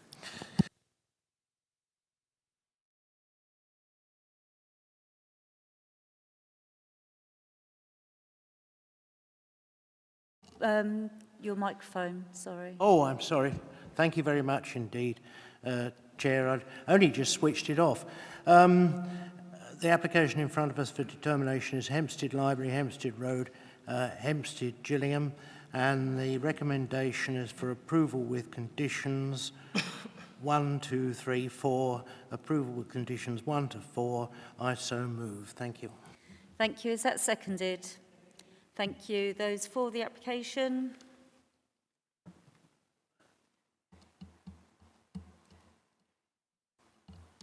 That's 8, Chair. Those against? That's 5, Chair. Thank you. The application is therefore approved. If Councillor Gilball now wants to come back into the room.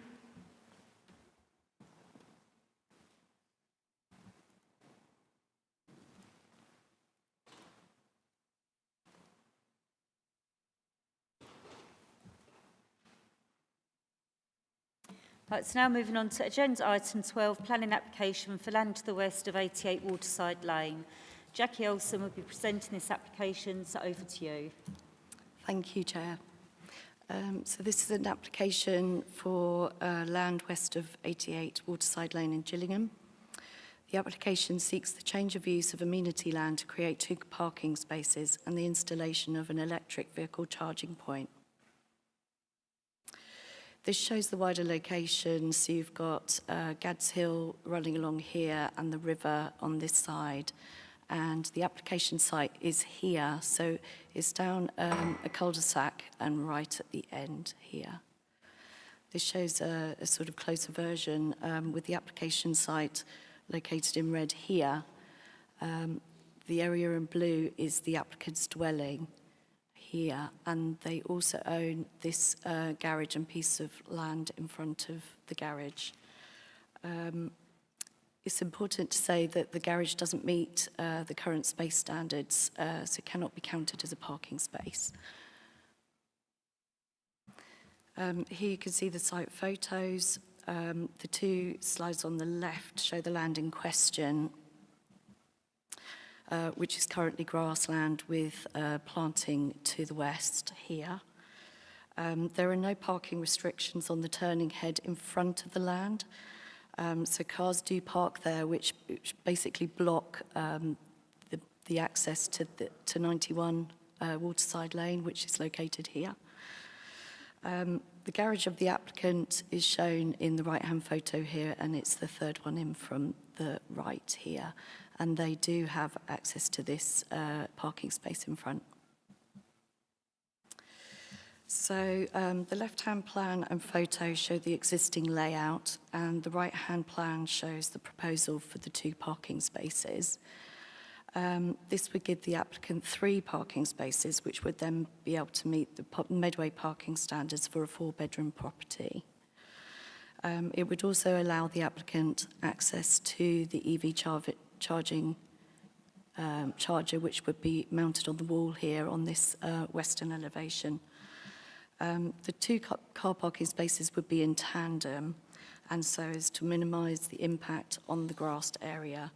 And the applicant would also use permeable block paving, which would match the existing shared surface, so as to minimise any visual impact. Some grass would be maintained, and it's been agreed with the applicant to provide further hedging around the boundary of the site to add further biodiversity and greening to the area that would help to offset any of the hard surface. The proposal is considered acceptable in regards to design, amenity and highways, and the application is recommended for approval as set out in the report. Thank you, Jackie. Now over to members. Any member? No. So now move over to Vice Chairperson, Councillor Jones. Thank you very much, Chair. Land to the west of 88 Waterside Lane, Gillingham, and the recommendation is approval with conditions 1 to 6 as set out in the report. I so move. Thank you. Is that seconded? Those for the application?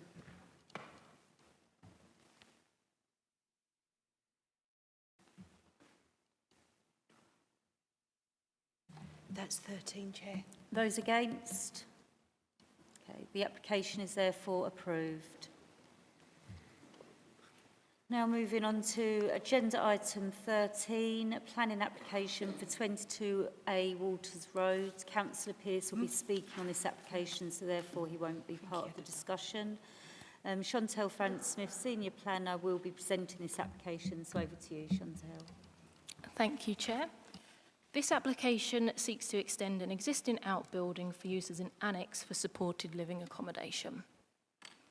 This is the site location plan here.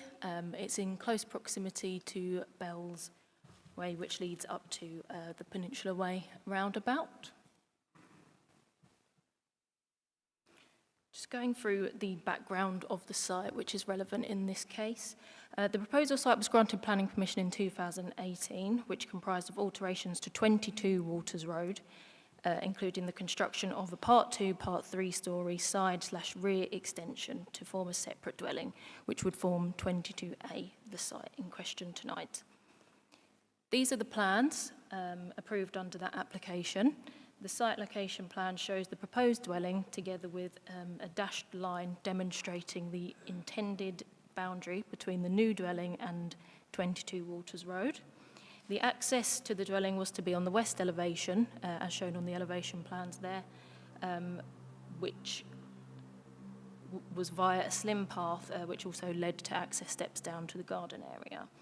It is noted that the permission removed permitted development rights, including Class E for outbuildings for both the existing and the proposed dwellings. These are the floor plans for that proposed dwelling that has approval.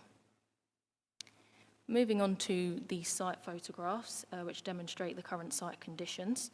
It is evident that the 2018 permission has been implemented by virtue of the demolition of the existing garage and significant groundworks taking place.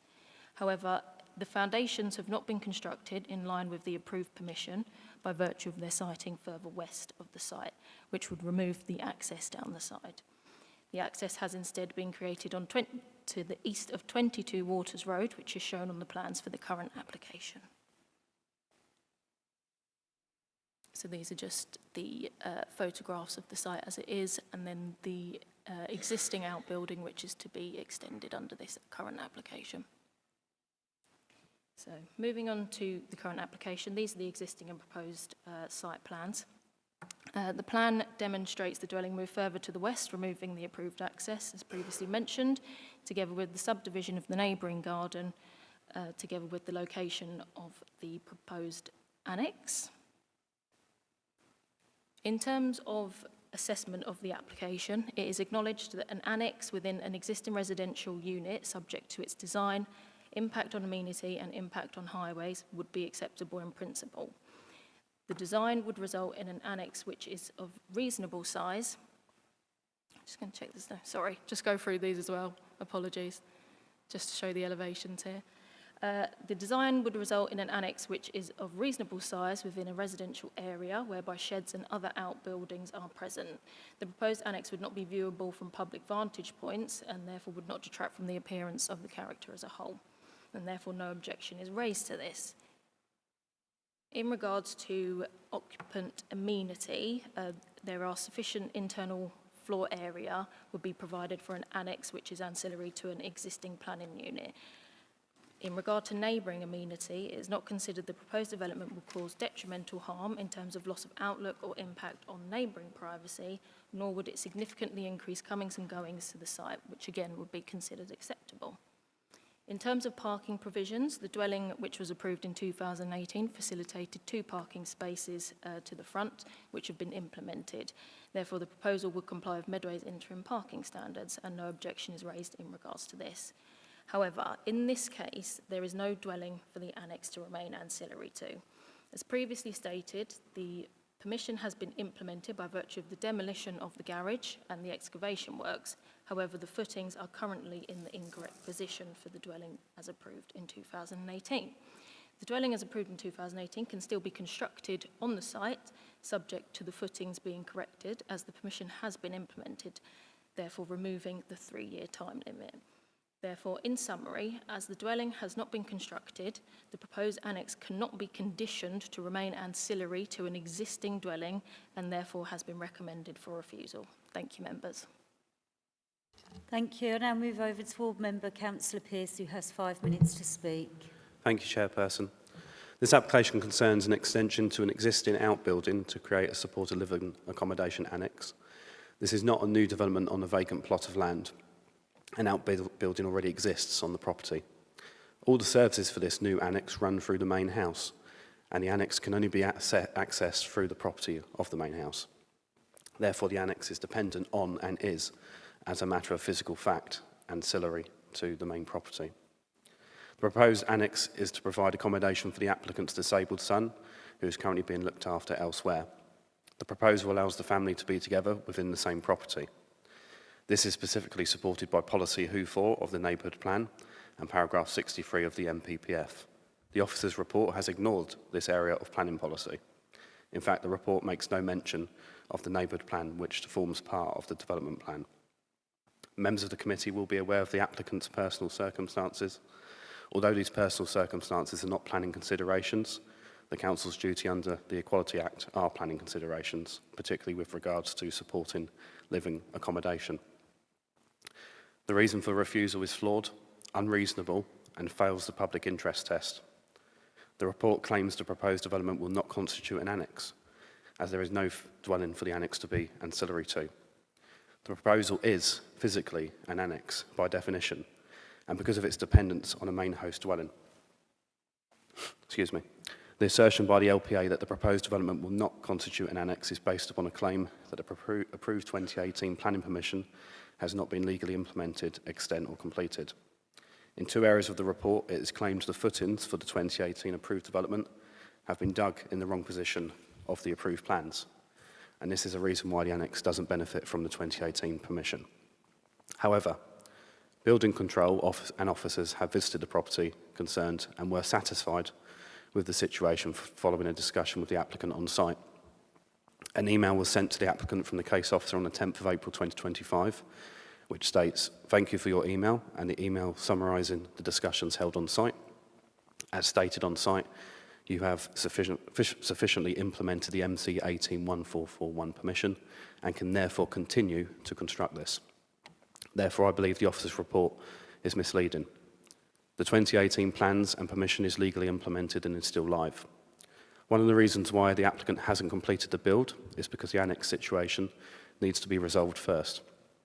A proposed annex can be controlled by condition, even if the host dwelling isn't finished.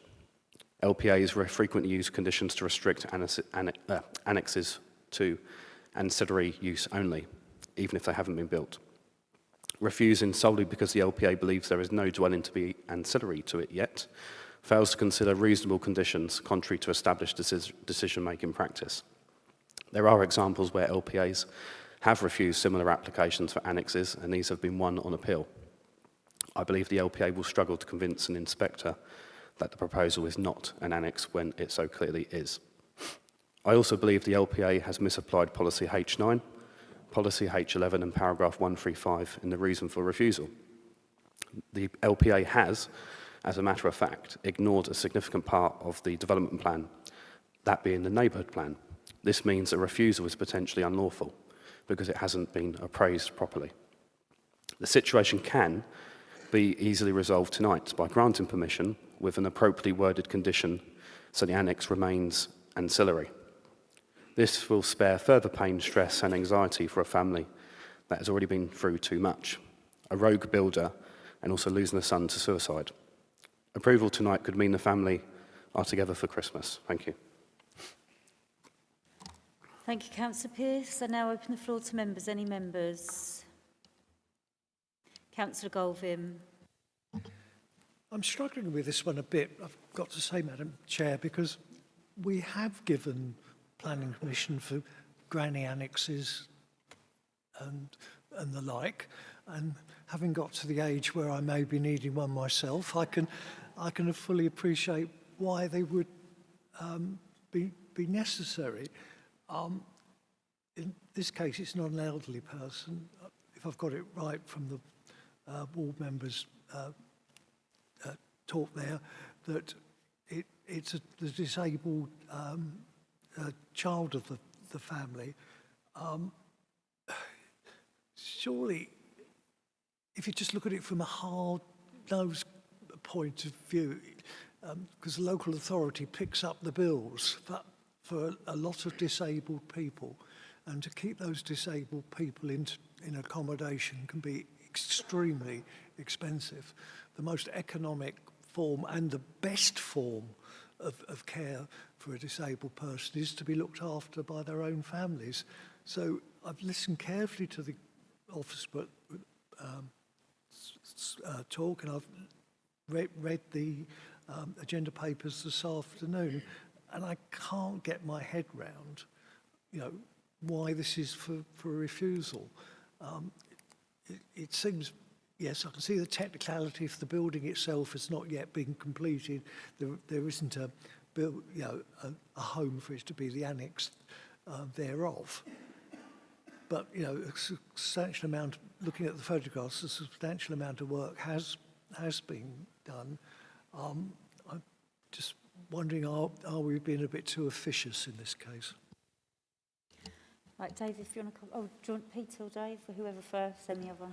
I just want to almost introduce Pete on this, but just to confirm, we're not against annexes. We absolutely want to support the applicant here. We understand the needs and we understand the position that we're in, and we would want to find a solution to this, and we think there is a solution to this. The difficulty we have is one that Pete's going to explain here, which is why we don't feel that we can grant approval in planning terms to this application. But I just want to stress, we absolutely do want, and we have been trying to engage and find a planning solution to this.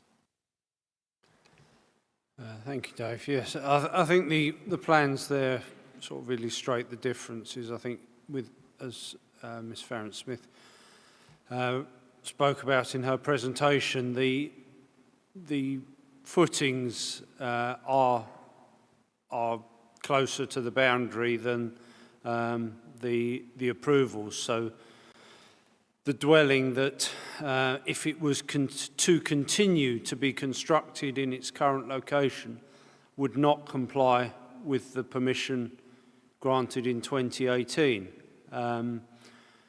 With that as the current position, combined with other factors being that the annex is on a piece of land which under the original application was part of the garden of number 22 and not part of the garden of 22A.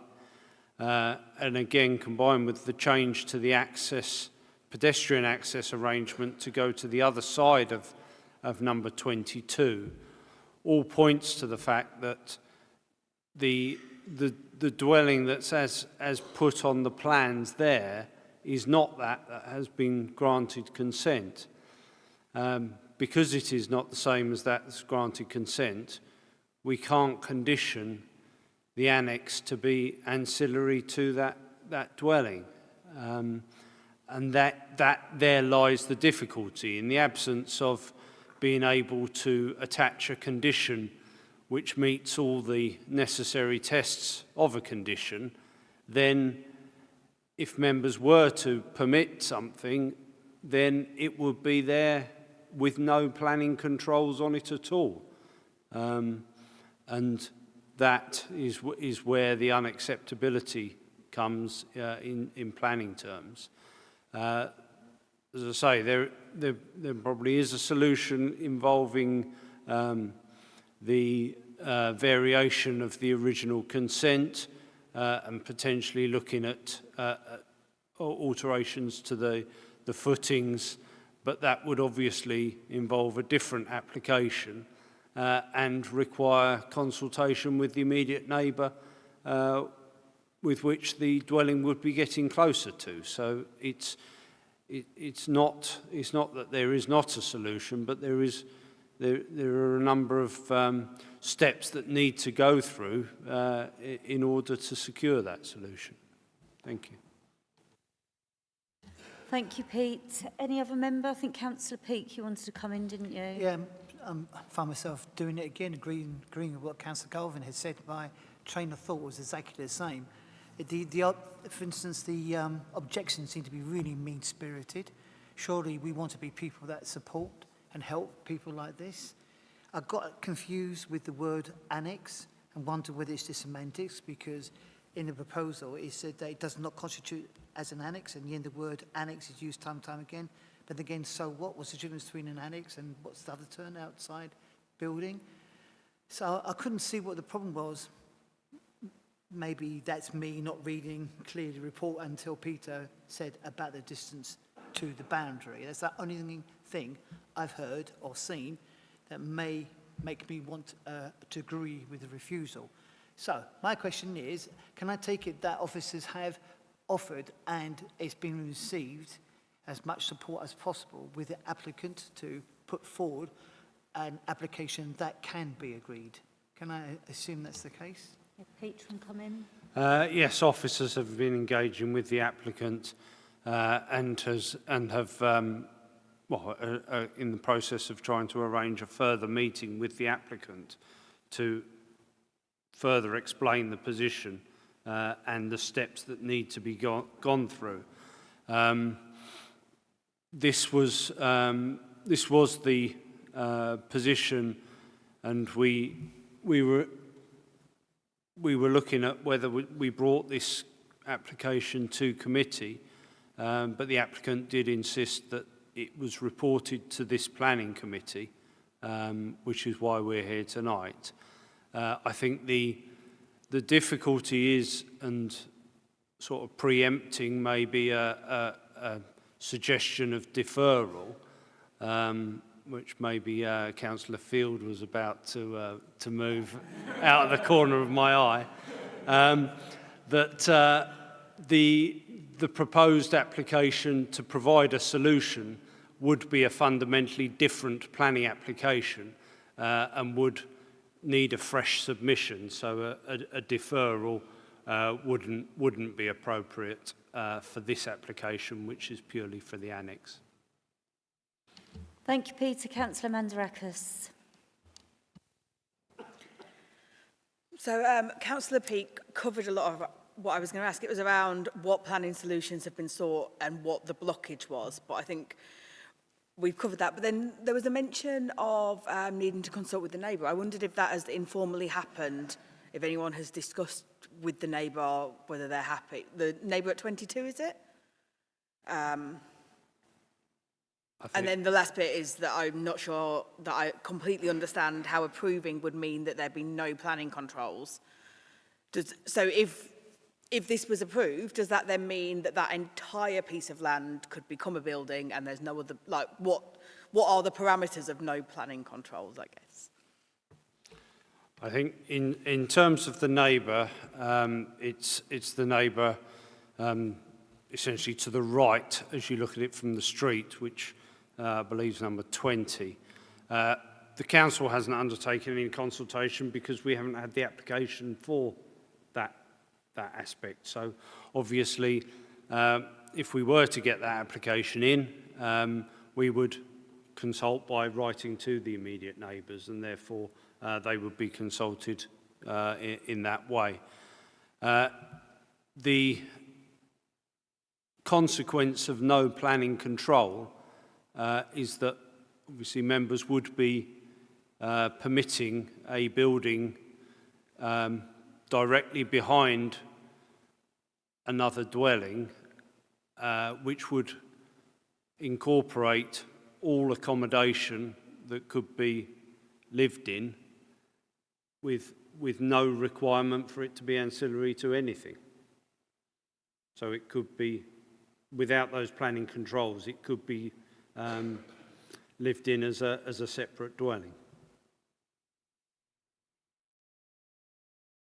And that's where the difficulty is, because unless we can condition it to a house, it becomes a separate entity in its own right. Okay, Councillor Field, did you want to come in? Yeah, well, I was coming in, but I've got slightly more confused. Yeah, the officer correctly sussed out that I was potentially going to ask for deferral for further meetings because there sounds like there's a step of mediation. And I was thinking that that was the case because we've got to balance, again, it's all about balance, and we've got to balance different risks and different harms, haven't we? So we've got to balance the potential issue of something not built and us not having control on it because it's not what's on the plans, and not being able to condition something so that, not the intention of the current proposer, but potentially a future proposer could, separate that out.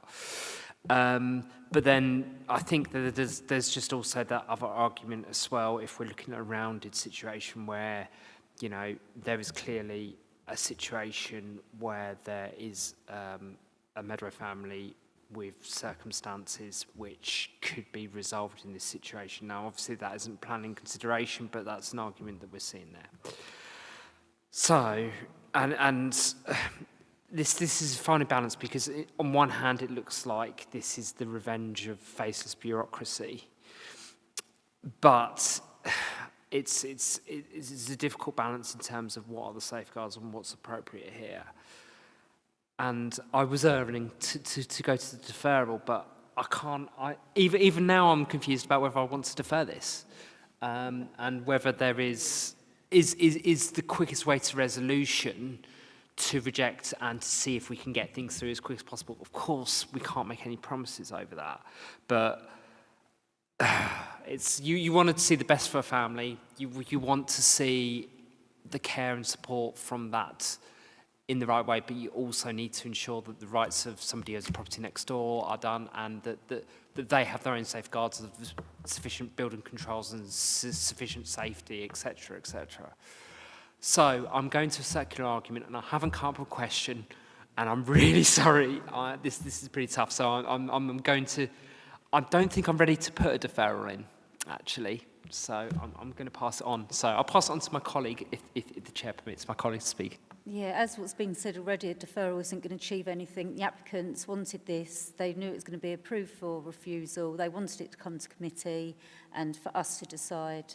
Tried working with them. That hasn't worked out, so we have no choice, really. The best solution, we do have a choice, obviously, but the best solution is to make a decision tonight so they can move on with the next stage. Did you have any comments? Anyone? My only comment is that there is a solution that Pete's articulated, which is this revised application. It can't be this. You can't revise this application because it's substantially different. But let's get that application in, get the consultation done, and get it determined quickly. Because I think we're all here very sympathetic to them. We've just got to find something which works in planning terms. Thank you, Councillor Mandarakis. Sorry. It was a quick one on that. So the revised application, would that need to come back to committee, or would that could that just be, yeah, like... The only reason it would come back to committee would be if we had more than three or more, no, five, isn't it? Now 5 objections to the application, or we've only had 3 people comment on the application, or if a councillor called it to committee. Now, if the recommendation is one of approval, I don't think the ward councillor would be calling it to committee, or indeed the MP, because the MP's been contacting us as well about this. Sympathetic as we all are to the situation and saying, can we find a solution to this? There is a solution. We want to move forward quickly with it, but it requires a different application. Councillor Campbell. Thank you. Yeah, I just wanted to echo what everyone has said. I think as a local authority, we have a duty to make people's lives easier, not more complicated. So I echo what Councillor Field said about the revenge of faceless bureaucracy. However, I understand you are trying to dot the I's and cross the T's and do your job properly. I appreciate that. So yeah, I think like everyone else here, I just think we need to find the best solution forward. So in terms of rejecting this application and then putting in a new application and then that going through the process, what are we talking about in terms of costs and timescales? I mean, has this been discussed with the applicants? Are they fully aware and briefed about what the next stages are? That will form part, well, the majority of the part of the meeting that we're to have with the applicants to fully explain the process. And we're trying to get a meeting with the applicant and ideally the agent as well, so that that can be clearly articulated. Councillor Jones, did you put your hand up? I did indeed, Chair. I was looking partly at the Chief Planning Officer and the Legal Officer. If I were to move refusal to this application, would there be anything preventing me from saying that I urge the officers to use best endeavours to have an urgent meeting with the applicant to try and resolve the issue of fresh application, etc., because I can see why Councillor Field and others have been agonising over this. There seems to be a misunderstanding of an email that's been sent as well, which the local member referred to. So we've really got to try and get a meeting together with the applicant, as far as I can see, if we were minded to refuse.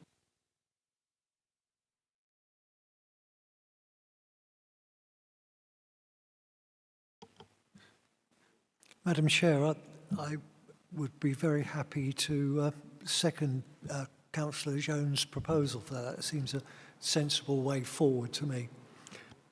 Okay, thank you. So, done.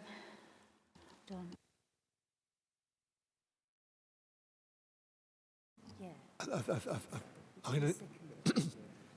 Yes, so it's a refusal, but we're best endeavours.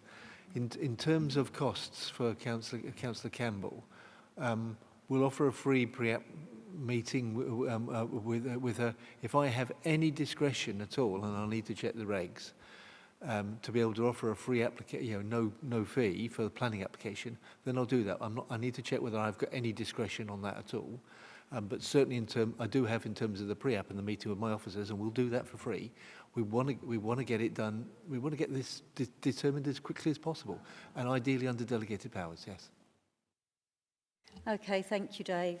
So in a minute, we'll move over to Councillor Jones. I think with this application, we've got to take the emotion out of it, look at it on planning terms. At the end of the day, this is a proposed annex that isn't attached to anything.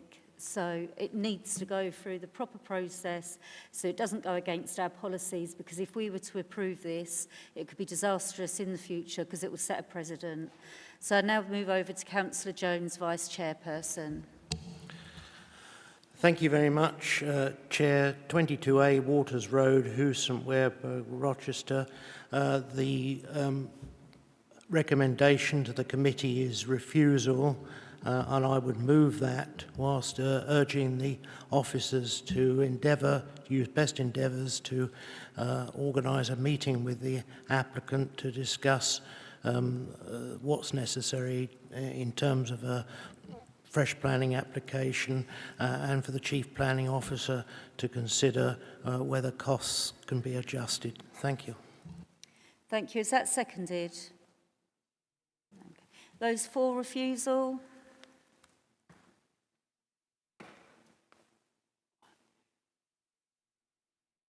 Councillor Mandarakis, are you? No, right.